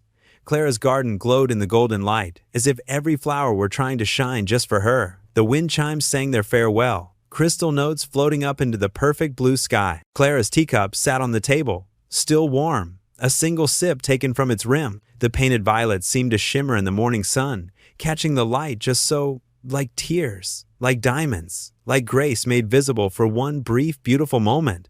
The autumn wind scattered golden leaves across the cemetery as mourners gathered under a cloudy sky. Nearly everyone in Mill Creek had come to say goodbye to Clara Jenkins. Black umbrellas dotted the landscape like scattered crows, though the rain had held off for now. Eli Matthews stood at the edge of the crowd, gently bouncing Maggie in his arms. Her tiny hand clutched his collar while he watched the proceedings from a respectful distance. The Reverend's words drifted over the assembled townspeople, speaking of Clara's dedication to serving others and her unwavering faith. She saw the divine in everyone, the Reverend said, his voice carrying across the hushed gathering. Clara Jenkins lived as she believed that grace was not just a gift to receive, but a calling to share. Eli's throat tightened. Maggie made a soft cooing sound, and he pressed a kiss to her forehead, drawing comfort from her warmth. From their spot beneath an old oak tree, he could see Daniel Jenkins standing rigidly beside the polished casket, his corporate posture unchanged even in grief. After the service, people lingered to share memories of Clara. Their voices created a gentle murmur across the cemetery grounds, punctuated by occasional laughter as someone recalled her quick wit or generous spirit. Eli remained apart, knowing his presence might make some uncomfortable. He'd heard the whispers already about how much time he'd spent with Clara in her final days, about her surprising trust in a stranger. "Mr. Matthews?" A young lawyer in a crisp suit approached, clutching a leather portfolio. "Could you join us at the house? There are some matters to discuss." Eli's stomach clenched, but he nodded. "Of course." The gathering in Clara's living room felt surreal. Afternoon light filtered through the lace curtains she'd hung herself, casting delicate patterns across the worn hardwood floor. The lawyer sat at Clara's kitchen table, while Daniel paced near the window. Several church elders had been asked to stay as witnesses. "Before we begin," the lawyer said, adjusting his glasses, "Mrs. Jenkins was very clear about her wishes." He removed several documents from his portfolio. "She made these arrangements just last week." Daniel stopped pacing, his shoulders tense. The lawyer cleared his throat and began to read. "To my son Daniel, I leave my savings and investments, with the hope that he'll remember money is meant to serve, not to rule." The lawyer paused, then continued. "The food bank and this house, however, I entrust to the care of Eli Matthews, who has shown me the very spirit of service I've always prayed to foster in our community." The silence that followed felt like glass about to shatter. Daniel's face flushed dark red. "This is ridiculous," he spat out. "He manipulated her, took advantage of her illness, her vulnerability." He turned to the church elders. "My mother wasn't thinking clearly. This man shows up out of nowhere, and suddenly he's inheriting her legacy?" Eli stood carefully, holding Maggie close. "Daniel, I never asked for—" "Save it." Daniel's voice rose sharply, making Maggie whimper. "You played her perfectly, didn't you? The humble single father, the grateful stranger. Tell me, how long did you plan this?" The church elders shifted uncomfortably. Mrs. Peterson, who'd known Clara for 40 years, tried to intervene. "Now, Daniel, your mother was of sound mind. She was dying." Daniel's fist came down on the table, making the lawyer jump. "And he worked his way into her good graces while I was trying to protect her. Called me cruel for questioning his motives, and now we see why." Whispers started among the witnesses. Eli saw the doubt creeping into their expressions, the way they edged away from him, the trust he'd built, the connections he'd made, all of it crumbling under Daniel's grief-fueled accusations. That evening, after the lawyer and witnesses had gone, Eli stood in Clara's kitchen one last time. The house felt different now, heavy with judgment and suspicion. He'd spent the afternoon listening to Daniel's angry calls, watching people who'd smiled at him yesterday cross the street to avoid him today. His few belongings fit in 2 duffel bags. He'd packed Maggie's things first, her clothes, her favorite stuffed lamb, the blanket Clara had knitted for her. His own possessions were fewer. Some work clothes, a Bible Clara had given him, a photo of his late wife. The food bank keys felt heavy in his pocket. He placed them on Clara's kitchen counter, along with a note declining the inheritance. He couldn't bear to fight for it, to have his motives questioned, to see Clara's memory tainted by controversy. She taught him that grace was a gift freely given, not something to be defended or proven. Maggie dozed in her carrier as Eli took one last look around. The house still smelled faintly of Clara's potpourri. Moonlight spilled through the windows, touching the worn armchair where she'd told him stories of faith and forgiveness. His fingers traced the doorframe where she'd marked her son's height through the years. "We'll start over somewhere new," he whispered to Maggie, his voice thick with unshed tears. He lifted her carrier gently, shouldered his bags, and stepped onto the porch. The key turned in the lock with a final click, echoing in the quiet night. Behind him, Clara's porch swing creaked softly in the breeze, the same swing where she'd first asked him to help around the house, where she'd shared her wisdom and her heart. But now, it was time to go. To let her memory rest undisturbed by the pain of misunderstanding and doubt. The first light of dawn painted Mill Creek's small bus station in shades of gray and amber. Cold October air seeped through the drafty windows, making Eli Matthews pull his daughter's blanket a little tighter around her sleeping form. Maggie's peaceful breathing was the only sound in the nearly empty waiting room, her tiny chest rising and falling against his. He absently stroked her dark curls, so much like her mother's. While staring out at the awakening town, the memory of Clara's warm laughter echoed in his mind, as vivid as if she were sitting right beside him. Just 3 days ago, she had been alive, her eyes twinkling as she watched Maggie crawl across her living room floor. "Your daughter's got determination," Clara had said, chuckling, "just like her daddy." The memory made his throat tight. Eli reached into his jacket pocket and pulled out the silver cross pendant Clara had given him last week. It was simple and worn smooth from years of faithful touches. "This belonged to my James," she had told him, pressing it into his palm. "Now it needs to protect another good man." The pendant caught the pale morning light, making the scratches in its surface more visible. Eli ran his thumb over the cross, remembering how Clara wore it every day, how she would touch it whenever she was deep in thought or prayer. A few seats away, an elderly couple whispered over their coffee cups. The woman glanced his way, then quickly looked down. Word had spread fast about Daniel's accusations at the funeral. The thought of it made Eli's stomach churn. "How could you manipulate a dying woman?" Daniel had demanded, waving Clara's will in the air like a battle flag. "Taking advantage of her kindness wasn't enough? You had to secure yourself a piece of her legacy too?" The words had cut deeper than Eli expected, not because they were true, but because they tainted everything pure and genuine about his friendship with Clara. She had been more than a benefactor. She had become family. Maggie stirred in his arms, making little snuffling noises. Eli adjusted her position, careful not to wake her. Their 2 small bags sat at his feet, containing everything they owned. It wasn't much. Some clothes, diapers, a few of Maggie's favorite toys, and the photo album Clara had made for them, filled with pictures from their time together. The station's ancient radiator clanked and hissed, struggling against the morning chill. Outside, the sky was turning from charcoal to pale blue, promising another beautiful autumn day. Eli watched a delivery truck rumble past the station's clouded windows, headed toward Main Street, where Clara's food bank stood. His heart ached thinking about all the people who depended on that place, just as he once had. "Last call for boarding." The bus driver's voice boomed through the waiting room. "Route 27 to Columbus, departing in 5 minutes. Eli's hands trembled as he gathered their bags. This was it, the moment to leave everything behind. Again. Start fresh somewhere new, where nobody knew their story, where Maggie could grow up without whispers following her, without people pointing at her father and muttering about how he'd taken advantage of a sweet old woman's kindness. He stood slowly, careful not to jostle Maggie. The weight of Clara's cross seemed to grow heavier against his chest.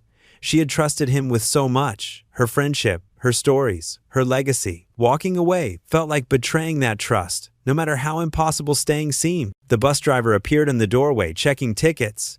2 minutes, folks." Eli took one step toward the door, then stopped. Clara's voice echoed in his memory. "God doesn't waste pain, Eli. He recycles it into purpose." What purpose could there be in running away? In abandoning everything she had built? Everything she had believed in? The engine of the bus roared to life outside, its deep rumble filling the small station. Eli clutched the cross pendant tighter, feeling its edges press into his palm. Maggie shifted against his chest, one tiny hand curling into his shirt. Suddenly, tires screeched on pavement outside the station. A car door slammed with enough force to make the windows rattle. Eli turned just as the station's door burst open, letting in a blast of cold morning air. Daniel Jenkins stood in the doorway, chest heaving, holding a wrinkled envelope in his trembling hand. Daniel Jenkins burst through the station doors, his expensive coat disheveled and his normally perfect hair wild from the wind. His breath came in ragged gasps as he clutched a cream-colored envelope in his trembling hands. Without speaking, he dropped into the plastic seat beside Eli, the chair creaking under his sudden weight. For a long moment, neither man spoke. The fluorescent lights hummed overhead while Maggie stirred slightly in her sleep, her tiny fingers curled around the edge of her blanket. Outside, the bus idled, its exhaust creating ghostly shapes in the morning air. "I found this Daniel finally managed between breaths, holding out the envelope. In her Bible, it was marked for when I'm gone. Eli stared at the envelope. Clara's distinctive handwriting flowed across the front, elegant yet slightly shaky, just like her hands had been in those final days. His throat tightened as he recognized the careful way she'd written Daniel's name. "Read it," Daniel whispered, his voice cracking. "Please." With careful movements, trying not to disturb Maggie, Eli broke the seal and unfolded the letter. The paper was thin and delicate, like Clara herself had been near the end. Her words, written in blue ink, filled both sides of the page. "My dearest Daniel, if you're reading this, then I'm already home with your father, and you're probably angry and hurting. I know you too well, son. You're looking for someone to blame, and I'm afraid you might choose the wrong person. Let me tell you about Eli Matthews. That day in the grocery store, when I first saw him with little Maggie, I recognized something in his eyes. The same look you had after your father died. That terrible mixture of love and loss, of trying to be strong when your world has crumbled, but where you ran from the pain, Eli stayed to face it. Every day he helped me. I saw God's hand at work. While he fixed my roof, he mended my heart. While he tended my garden, he planted seeds of hope. When he thought I wasn't looking, I saw him slip extra food into boxes at the bank, even though his own cupboards were bare. You might think he took advantage of a foolish old woman, but the truth is, helping Eli gave me purpose again. After your father died, I chose forgiveness over bitterness, because that's what love demands of us. When you left for Chicago, I understood, but oh, how I missed you. Eli didn't replace you, Daniel. He reminded me of the son I raised, before the world taught you to measure everything by dollars and cents. The food bank isn't just about feeding people, it's about nourishing souls. Eli understands that. He knows that grace isn't a transaction, it's a gift meant to be passed on. That's why I'm entrusting it to both of you. Yes, both of you. Daniel, you have the business sense to make it grow. Eli has the heart to keep it true to its purpose. Together, you could help so many more people than I ever could alone. Remember when you were small, and you asked me why I gave away so much? I told you then what I'll tell you now. Love should never be measured by suspicion or wealth. It should be measured by how far it travels, how many lives it touches, how much light it brings to dark places. I've watched you both these past weeks. I've seen the walls between you starting to crack. You're more alike than either of you knows. Both wounded, both searching, both needing to forgive yourselves more than anyone else. Daniel, my precious boy, let go of your anger. It's time to come home, not just to Mill Creek, but to who you really are. And Eli, sweet Eli, who I know will read this too. Stop running. You've found your place. Maggie needs roots, and this community needs you both. This is my final wish, that you'll work together, trust each other, and continue what God started that day in Haven Mart. Not for my sake, but for all the others out there who need to see that grace is still alive in this world. With all my love, Mama. The letter trembled in Eli's hands as he finished reading. Beside him, Daniel's shoulders shook with silent sobs, his face buried in his hand. The morning sun had risen fully now, streaming through the station's grimy windows and catching the tears that fell freely down both men's cheeks. "She believed in you more than anyone," Daniel choked out, his voice raw with emotion. "More than me, more than herself." Eli reached over and gripped Daniel's hand firmly, Maggie still sleeping peacefully against his chest. The bus driver called out the final boarding call, but neither man moved. The morning sun painted Mill Creek streets in shades of gold as Daniel's luxury sedan wound through familiar neighborhoods. Eli sat in the passenger seat, Clara's letter carefully folded in his pocket, while Maggie dozed in her car seat. The silence between the men felt different now, no longer tense, but thoughtful. Daniel cleared his throat. "Mom always said the sunrise was God's way of giving us fresh starts." His knuckles were white on the steering wheel. "I've been too proud to see what was right in front of me." They pulled up to Clara's cottage, where dew still sparkled on her beloved roses. The porch swing creaked gently in the morning breeze, as if welcoming them home. Eli's throat tightened at the sight. "I can't run the food bank alone," Eli admitted quietly. "I don't know the first thing about business." Daniel parked and turned to face him. "But you know people. You understand what they need." He managed a small smile. "And I know spreadsheets and profit margins. Maybe that's what Mom saw, how we could help each other." Inside the cottage, sunlight streamed through lace curtains Clara had hung decades ago. Daniel spread paperwork across the kitchen table, while Maggie played with wooden blocks on a quilt nearby. Together, they drafted plans to expand the food bank's reach. "We could renovate the old warehouse on Pine Street," Daniel suggested, sketching numbers on a legal pad. "Turn it into a proper distribution center. Add a kitchen for hot meals." Eli nodded, remembering how Clara would serve soup from her own stove. "Your mother always said dignity matters as much as food. People need a place where they feel welcome." The next Sunday, Reverend Thompson read Clara's letter to the congregation. Her words echoed through the hushed church. "In this town, I've seen both hatred and love, both judgment and grace. But grace always travels further, touching hearts that walls can't reach. I chose Eli to continue this work because he understands that giving isn't just about food. It's about seeing the divine in every person who walks through our doors." After the service, people lingered in the parking lot. Mrs. Peterson, who'd once whispered suspicions about Eli, was the first to step forward. "I'd like to volunteer," she said, wiping her eyes.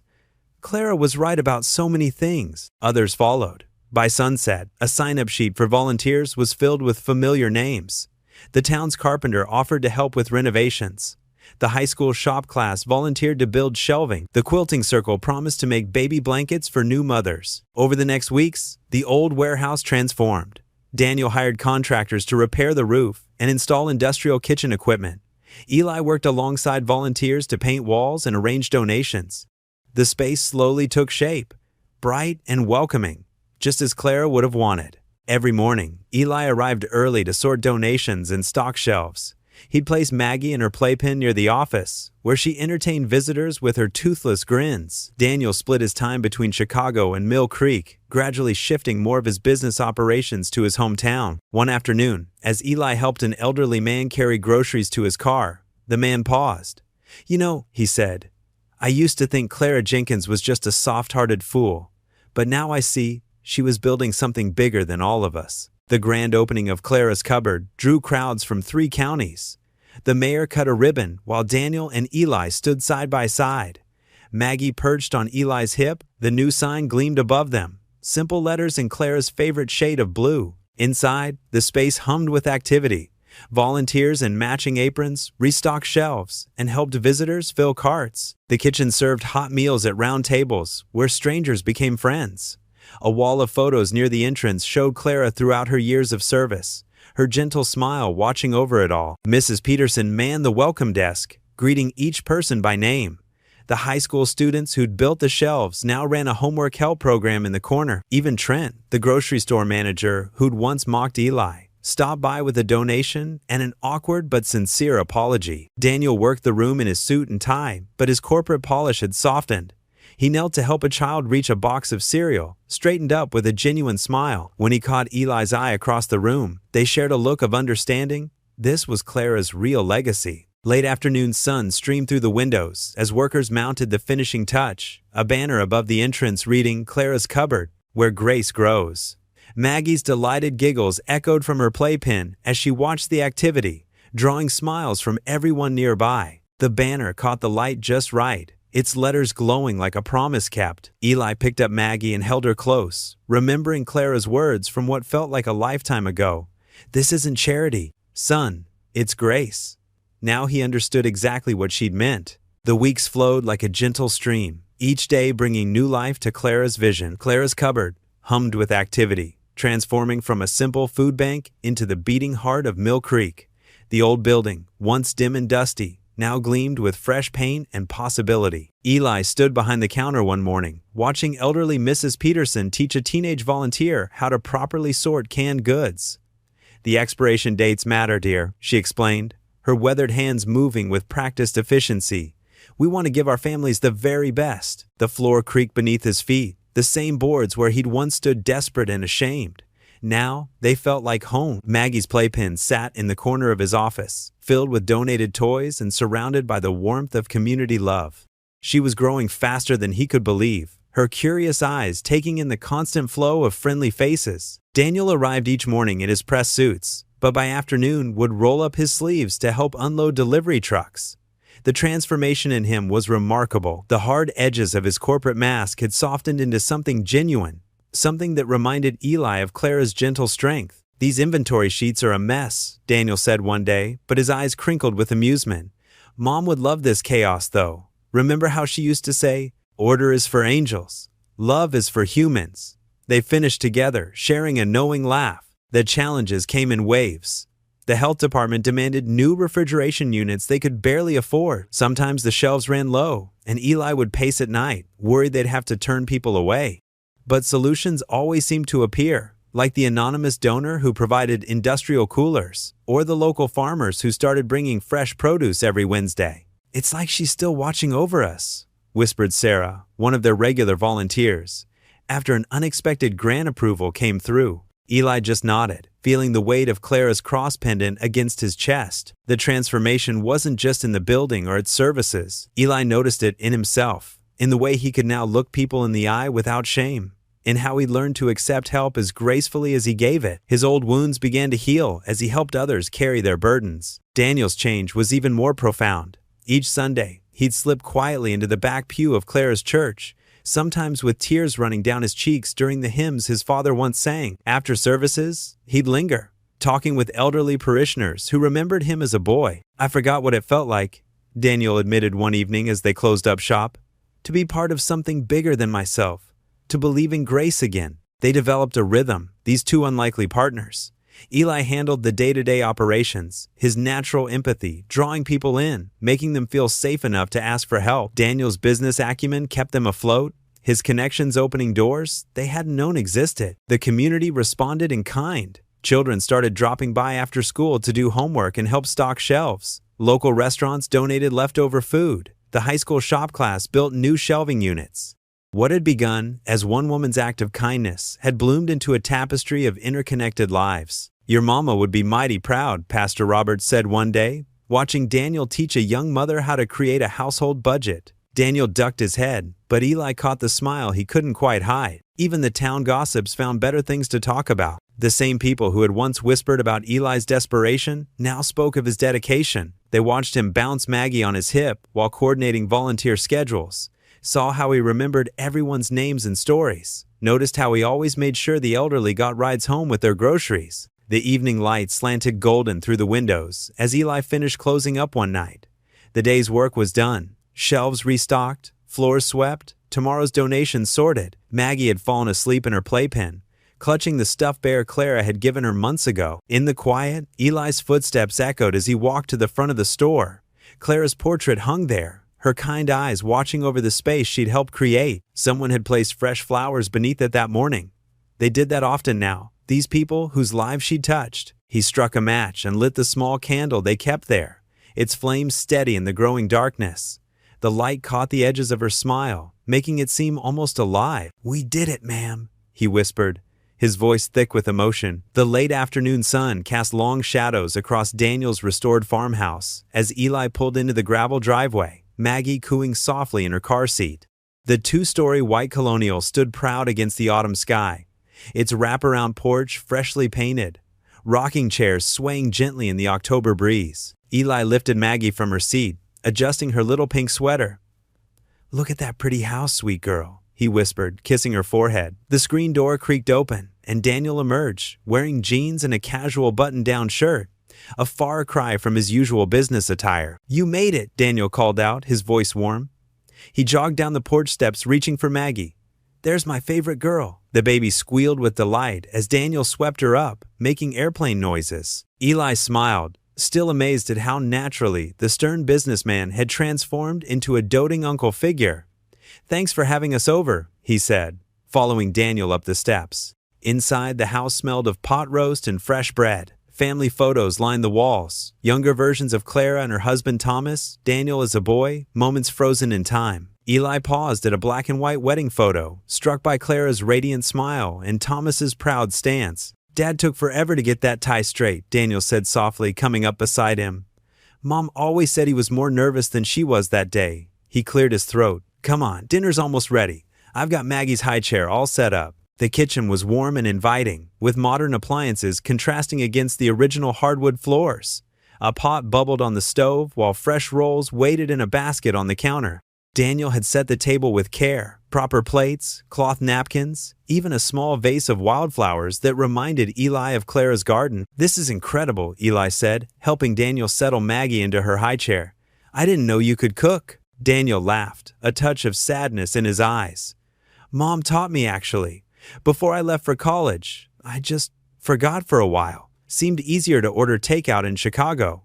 He served the pot roast, the meat falling apart tender. "It's her recipe." They settled in to eat, taking turns feeding Maggie soft pieces of potato and carrot. The conversation flowed easily at first. Talk of the food bank's latest projects, funny stories about Maggie's attempts at walking, memories of Clara's legendary Sunday dinners. As the meal wound down, Daniel rose and returned with 2 glasses of sweet tea, Clara's special recipe. The silence that felt heavy with unspoken words. "I've been wanting to tell you something," Daniel said finally, his fingers tracing patterns in the condensation on his glass. "About why I was so harsh when I first came back." Eli leaned forward, giving Daniel his full attention. Maggie played contentedly with her spoon, babbling to herself. "When Dad died," Daniel continued, his voice thick, "I was 17, old enough to understand hate and violence, young enough to let it poison me." He took a shaky breath. "Mom chose forgiveness. She chose love. But I couldn't. I ran away to college, buried myself in work, convinced myself I was protecting her by staying away." Tears gathered in Daniel's eyes. "I abandoned her, Eli, my own mother, because I couldn't bear to see how she could still love a world that took Dad from us." He wiped roughly at his face. "When I saw that video of her helping you, it wasn't just guilt I felt. It was shame, because she never stopped being who she was, never stopped showing grace, while I turned my heart to stone." Eli's own eyes burned. "I understand more than you know," he said quietly. "After Hannah, my wife, died, I blame myself. Still do, some days." His voice cracked. "She wanted ice cream, middle of winter, crazy craving. I should have waited until morning, but I went out. Roads were icy." "Eli." Daniel reached across the table, gripping his arm. "That wasn't your fault." "Wasn't yours either," Eli replied, meeting Daniel's gaze. "Losing your dad, pulling away from your mom. Grief does things to us. Makes us build walls we think will protect us." "But Mom knew better," Daniel said softly. "She knew walls don't protect, they imprison." He looked around the kitchen, at the home his parents had built with love. "You know what finally broke through my walls? Watching you with her. Seeing how you listened to her stories, helped in her garden, treated her with such genuine respect. You gave her back the son I should have been." "No." Eli shook his head firmly. "I didn't replace you, Daniel. I couldn't. She loved you fiercely, proudly. Every day we worked together, she'd tell me about your achievements, your kindness as a child, how much of your father's strength she saw in you." Daniel's shoulders shook with silent sobs. "I wasted so much time." "She knew why," Eli said gently. "And she forgave you long before you asked. That was Clara's gift, seeing past our broken pieces to who we could become." Maggie chose that moment to drop her spoon with a clatter, her sweet giggle cutting through the heavy emotion. Both men laughed, wiping their eyes. Daniel picked up his glass of sweet tea, holding it out. "To Clara," he said, voice strong despite his tears. "The bridge between 2 broken men." Eli raised his glass, touching it to Daniel's. "To Clara," he echoed, "who taught us grace travels farther than pain." They sat in comfortable silence, sipping the sweet tea that tasted of summer and memories and healing. Through the kitchen window, the setting sun painted the sky in shades of purple and gold, the same colors that had filled Clara's garden.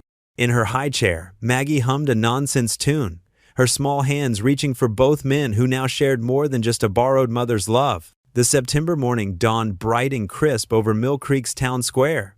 Red and gold banners fluttered between lampposts, proclaiming Community Spirit Festival in bold letters.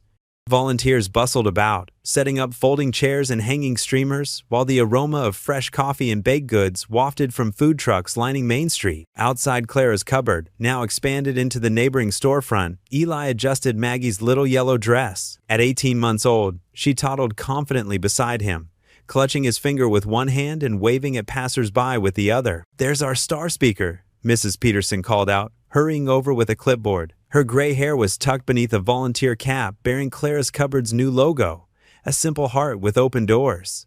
"The stage is all set up, Eli," We're expecting quite a turnout." Eli's stomach fluttered. Public speaking had never been his strong suit, but when the town council had asked him to give the keynote address at their first annual Community Spirit Festival, he couldn't refuse. This celebration represented everything Clara had believed in, the power of kindness to transform lives. "Uncle Danny!" Maggie squealed, spotting Daniel emerging from his car. She broke free from Eli's grip and wobbled toward him as fast as her little legs could carry her. Daniel scooped her up, his expensive suit collecting toddler fingerprints. "There's my favorite girl." He'd grown comfortable in his role as honorary uncle, spending weekends teaching Maggie to garden in Clara's old plots. The vegetables they grew now helped stock the cupboard shelves. "Nervous?" Daniel asked, falling into step beside Eli as they walked toward the stage. "Terrified," Eli admitted with a small laugh. "Your mother made this kind of thing look easy." "She'd be proud of you," Daniel said softly. "Of all of this?" He gestured to the growing crowd. Former recipients of Clara's Cupboard's help now wore volunteer badges, greeting newcomers with warm smiles and fresh bread. The Martinez family, who'd relied on food assistance last winter, now ran cooking classes, teaching budget-friendly meals. Old Mr. Wilson, once too proud to accept help, had turned his carpentry skills into a job training program for unemployed workers. The Thompson teens, whose mother had struggled after their father's death, now organized a weekend backpack program, ensuring no child went hungry. Sarah Chin, the local newspaper editor, approached with her camera. "Mind if I get a few shots?" The story of Clara's Cupboard has inspired similar programs in 3 neighboring counties. Eli nodded, watching the community he'd once feared would reject him. Instead, they'd become family, the kind Clara had always known they could be. Mayor Thompson took the stage, tapping the microphone. "Ladies and gentlemen, if you'll please take your seats, we're about to begin our ceremony." The crowd settled into rows of chairs, children sitting cross-legged on blankets spread across the grass. Daniel gave Eli's shoulder a squeeze before finding his place in the front row. Maggie perched on his knee. "1 year ago," the mayor began, "our town was struggling. The factory closure had left many families wondering how they'd make it through another week. But then something extraordinary happened. A simple act of kindness in a grocery store sparked a movement." Eli listened as she recounted Clara's story, his eyes misting at the mention of her name. The crowd nodded, many wiping away tears of their own. Today, Clara's Cupboard serves over 200 families each month. But more than that, it's restored our sense of community. And now, I'd like to introduce the man who helped make Clara's vision a reality. Eli Matthews. The applause felt warm, encouraging. Eli approached the podium, his hands trembling slightly as he unfolded his notes. But when he looked out at the sea of familiar faces, he set the paper aside. Clara had always spoken from the heart. "A year ago, I stood in a checkout line holding expired baby food," he began, his voice steady. "I was a man who'd lost everything, my job, my wife, my hope. But then I met Clara Jenkins, and she taught me that dignity isn't measured by what's in your wallet." He spoke of grace, not the kind that demands perfection, but the kind that sees worth in everyone. He shared stories of volunteers who'd become friends, of strangers who'd become family, of how faith grows stronger when tested by hardship. "Clara used to say that grace travels farther than money ever will," Eli continued. "I didn't understand what she meant until I saw how one person's kindness could ripple through an entire community. Each of you here today is proof of that ripple effect." Tissues appeared throughout the crowd. Daniel dabbed at his eyes while bouncing a squirming Maggie. "We've turned an old grocery store into something sacred, not because of the food on our shelves, but because of the love we share. Every person who walks through those doors is treated with respect, whether they're giving or receiving. That's what Clara taught us, that we're all worthy of dignity, all capable of giving, all in need of grace." The crowd murmured in agreement. Mrs. Peterson openly wept. "So today, as we celebrate our community spirit, remember this: hope isn't found in grand gestures or perfect solutions. It's found in small acts of kindness, in choosing to see the best in each other, in believing that together we can make tomorrow better than today." The applause started slowly, then swelled. Daniel stood, still holding Maggie, who clapped enthusiastically, though she didn't quite understand why. Eli smiled, gesturing for Daniel to bring her up. "And this little one," he said as Daniel passed Maggie to him, "she's our daily reminder that love multiplies when shared." Clara knew that. She believed in second chances, in fresh starts, in the power of community to heal broken hearts. He lifted Maggie higher, and she waved at the crowd with both hands, giggling as everyone waved back. The applause grew louder, people rising to their feet. In that moment, Eli felt Clara's presence, in the autumn breeze, in the laughter of children, in the tears of joy on familiar faces. Snow fell in gentle swirls outside Clara's cottage, each delicate flake catching the golden glow of twinkling lights strung along the wraparound porch. The old house stood completely transformed, its white clapboard siding freshly painted, the forest green shutters lovingly restored to their original beauty, and warm amber lights spilling like honey from every frost-kissed window. The attached pantry, now proudly bearing the hand-carved wooden sign reading Clara's Cupboard, had doubled in size thanks to Daniel's careful renovation work throughout the long summer months. New shelving lined the walls, and gleaming refrigeration units hummed quietly in the background. Inside the main house, the rich scent of cinnamon bark and fresh pine needles wrapped around dozens of guests, filling every corner of the cozy living room. Elderly couples settled into plush, cushioned chairs that Daniel had reupholstered himself, while children sprawled contentedly on thick braided rugs near the crackling stone fireplace. The mantelpiece was draped with garland and dotted with battery-operated candles that cast dancing shadows on the cream-colored walls. In the kitchen, Eli stirred a massive pot of his now famous chicken and dumplings, Clara's own recipe, written in her careful, flowing cursive on a yellowed index card that he'd laminated to preserve. Steam rose from the pot, carrying the comforting aroma of herbs and tender vegetables throughout the house. "Need any help in here?" Daniel appeared beside him, rolling up the sleeves of his charcoal cable-knit sweater. Gone forever was the crisp business suit and silk tie he'd worn when he first stormed back to Mill Creek all those months ago. His hair was slightly mussed, his cheeks pink from helping guests with their coats, and his smile came easily now. His shoulders finally relaxed after years of carrying invisible burdens. "Could definitely use another hand with these buttermilk biscuits," Eli said, nodding toward the golden dough waiting on the flour-dusted counter. Clara always said the secret was not to overwork them. They fell into comfortable silence, the kind that only comes after months of patient healing and deep understanding. Their movements were synchronized now, like brothers who'd grown up together instead of two men who'd met in anger and suspicion.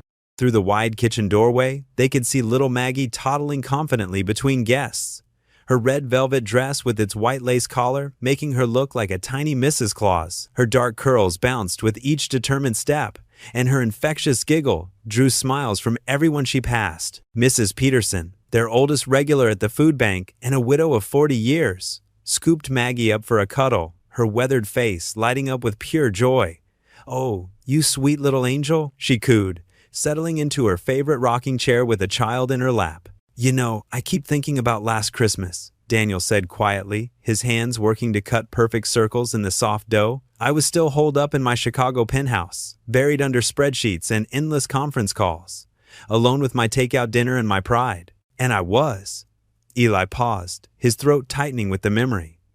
"I was sitting in that drafty apartment, wondering how I'd manage to feed her through another cold winter, counting pennies and praying for miracles." Daniel reached over and squeezed his shoulder firmly.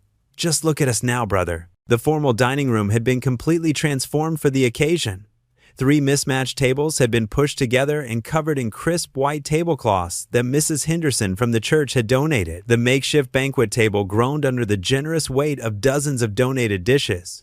Golden brown turkey, honey-glazed ham, creamy sweet potato casserole, traditional green bean casserole topped with crispy onions, and no fewer than 7 different kinds of pie filled every available inch of space. Homemade dinner rolls sat warm in wicker baskets, and mason jars filled with Clara's famous apple butter dotted the table like amber jewels. No one who came to Clara's house would leave hungry tonight. That had always been her promise, and Eli and Daniel were determined to keep it. As the winter evening settled deeper around them, Pastor Mike rose slowly from his seat at the head of the table. His kind face was illuminated by the soft glow of pillar candles, and his voice carried the warmth of genuine gratitude. "Dear Lord, we gather here tonight with hearts full of thanksgiving. We thank you for bringing this precious community together, for showing us through Clara's shining example that love multiplies when it's freely shared, and for teaching us the profound truth that real wealth isn't measured in our bank accounts, but in the unbreakable bonds we build with each other. Amen." The room echoed in unison, voices ranging from children's high whispers to the deep baritones of the older men. Plates were filled to overflowing. Heartwarming stories were shared across generations, and gentle laughter rippled through the house like the sweetest music. Old Mister, Johnson, who'd lost his beloved wife in the spring after 53 years of marriage, found himself completely surrounded by eager children begging to hear tales of Christmas celebrations from his boyhood. His eyes, which had been dim with grief for months, sparkled once again as he spun stories of horse-drawn sleighs and handmade toys. Sarah from the hardware store, recently divorced and struggling to make ends meet while raising 2 young boys alone, relaxed for the first time in months as neighbors passed her generous seconds and thirds, making sure her plate never stayed empty. Her oldest son, Tommy, sat mesmerized by stories from the volunteer firefighters, while her younger boy, Kevin, curled up contentedly in the lap of Mrs. Chen from the grocery store. After the last bite of pumpkin pie had been savored, someone discovered Clara's restored upright piano tucked in the corner of the living room. Soon, gentle Christmas carols filled the air as voices joined in harmony. Some were scratchy with age, others pure and clear as church bells, but all blended together in perfect unity. Eli watched with a full heart as Daniel patiently taught Maggie to jingle a tiny silver bell in time with Silent Night, her chubby fingers gripping the handle with fierce concentration. The Christmas tree, standing tall and proud in the corner by the curved staircase, sparkled with hundreds of warm white lights and dozens of handmade ornaments. Each decoration told its own precious story. Paper angels crafted by food bank volunteers during their evening shifts, painted pine cones collected and decorated by the church youth group, and delicate wooden crosses that Clara herself had crocheted years ago during her quiet evening hours. Maggie broke away from Daniel's gentle grasp and wobbled with determination toward the magnificent tree, her little face absolutely glowing with childlike wonder. She reached up on her tiptoes for a particular wooden ornament hanging at her eye level. A simple circle painted pristine white with bold black letters reading "Grace Travels Farther." Clara had lovingly commissioned dozens of them from the high school woodshop class last spring, just weeks before the Lord called her home. "Data!" Maggie called out triumphantly, holding the ornament up like a precious treasure. "Pretty." "Yes, baby girl," Eli said softly, scooping her warm little body up into his arms. "Very, very pretty." He held her close against his chest, breathing in the sweet, innocent smell of baby shampoo in her soft curls. Above the crackling stone fireplace hung Clara's favorite photograph in an ornate silver frame that Daniel had polished until it gleamed. Her wise eyes seemed to twinkle with pure joy at the beautiful scene spread below. The house overflowing with love and fellowship, filled with laughter and belonging, just exactly as she'd always dreamed it would be. Eli's grateful gaze met Daniel's across the crowded, warm room. They shared a knowing look that spoke volumes, both men remembering her final whispered words about Grace traveling further than money ever could. How perfectly, beautifully right she'd been. The living proof was all around them, in the lovingly restored house that welcomed everyone with open arms, in the expanded food bank that now fed hundreds of families each week, and in the miraculous healing of 2 broken, wounded men who'd somehow become brothers in all but blood. The snow continued its gentle dance outside, coating the sleeping town of Mill Creek in a blanket of pristine white that sparkled under the streetlights. Inside Clara's house, warmth and fellowship and unconditional love filled every corner of her lasting legacy. Little Maggie snuggled deeper against Eli's chest, her eyelids growing heavy as the soft, sweet carols continued to float through the rooms like a lullaby. Looking up at Clara's eternally smiling face in the silver-frame photograph, Eli whispered with a voice thick with emotion, "Merry Christmas, Mama Clara. Thank you for showing us what grace really looks like." The spring sunrise painted Mill Creek in hues of gold and pink, casting long shadows across the community garden that now flourished where Clara's simple flower bed once stood. Raised wooden beds lined neat gravel paths, their soil rich and dark from months of careful tending. Morning dew sparkled on tender seedlings and early blooms, making the whole garden shimmer like it was decorated with tiny diamonds. The air carried the fresh scent of earth and growing things, mixed with the sweet fragrance of Clara's heirloom roses that still bloomed along the old fence line. Eli Matthews stood at the garden gate, breathing in the sweet morning air. The wooden sign beside him read, "Clara's Community Garden, Where Grace Grows," painted in cheerful yellow letters by the high school art class. At 18 months old, Maggie rode securely in the baby carrier on his back, her little hands patting his shoulders in excitement as she spotted the colorful rows of flowers. She'd grown so much, talking in short sentences now, her curls bouncing as she moved, her mother's eyes bright with curiosity about everything around her. "Ready for our gardening class, sweetheart?" Eli asked, reaching back to touch her foot. She squealed in response, clapping her hands together, making him laugh. The sound carried across the garden, drawing smiles from the early morning joggers who had made this route part of their daily ritual. A group of children from the local elementary school began arriving with their parents, chattering excitedly about what they might plant today. Most wore oversized gardening gloves that swallowed their small hands and carried little plastic watering cans decorated with rainbow stickers and cartoon vegetables.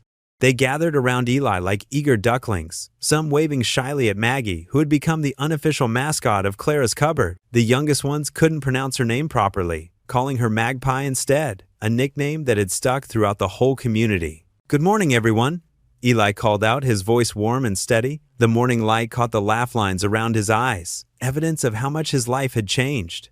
"Who's ready to learn about growing things?" Me. A chorus of young voices rang out, hands shooting up in the air like wildflowers reaching for the sundae. Eli led them to a freshly prepared bed where colorful seed packets and child-sized trowels waited in neat rows. He knelt down in the soft earth, his work boots already dusty from the morning preparations, helping a small girl with pigtails adjust her oversized gloves. "Now, who remembers what we need to make seeds grow?" "Dirt," shouted one boy with freckles scattered across his nose, holding up a handful of soil like a treasure. "Water," added a girl in a pink sundress, swinging her tiny watering can. "Sunshine," a third called out, pointing toward the golden rays filtering through the maple trees. "That's right," Eli nodded, pulling Maggie around to sit in his lap as he demonstrated the day's lesson. Her small fingers immediately reached for the soil, fascinated by its texture. "But there's something else too, something Miss Clara taught me." He picked up a handful of soil, letting it sift through his fingers like time itself. "We need to tend them with kindness. Good things grow when you water them with kindness." The children watched intently as he showed them how to make small holes in the soil, their faces serious with concentration that only children could muster for something they truly cared about. Some of these kids came from families that once relied on the food bank themselves. Now they were learning to grow food for others, understanding in their simple way that helping was a circle that came back around. Behind them, the screen door creaked open with its familiar groan, a sound that had become as much a part of Saturday mornings as the church bells. Daniel stepped out onto the newly reinforced porch, clipboard in hand, looking more at home in his worn jeans and faded polo shirt than he ever had in his expensive Chicago suits. His hair was grayer now, but his shoulders seemed lighter somehow. He paused to watch the garden class, a soft smile playing at his lips as he observed his unlikely business partner teaching the next generation about growth and grace. Throughout the morning, Eli guided little hands in planting tomatoes, bell peppers, zucchini, and marigolds. He showed them how deep to plant each seed, how to cover them gently like tucking a baby into bed, how to water without flooding the tiny homes they'd created. Maggie helped by dropping handfuls of soil on his shoes, giggling each time the dirt scattered across his laces. Her laughter mixed with the children's voices, creating a symphony of joy that seemed to make the plants themselves stretch a little taller. "Remember," he said, helping a shy boy with thick glasses pat soil over his tomato seeds, "every plant starts small, just like Miss Clara's kindness started with one simple act in a grocery store.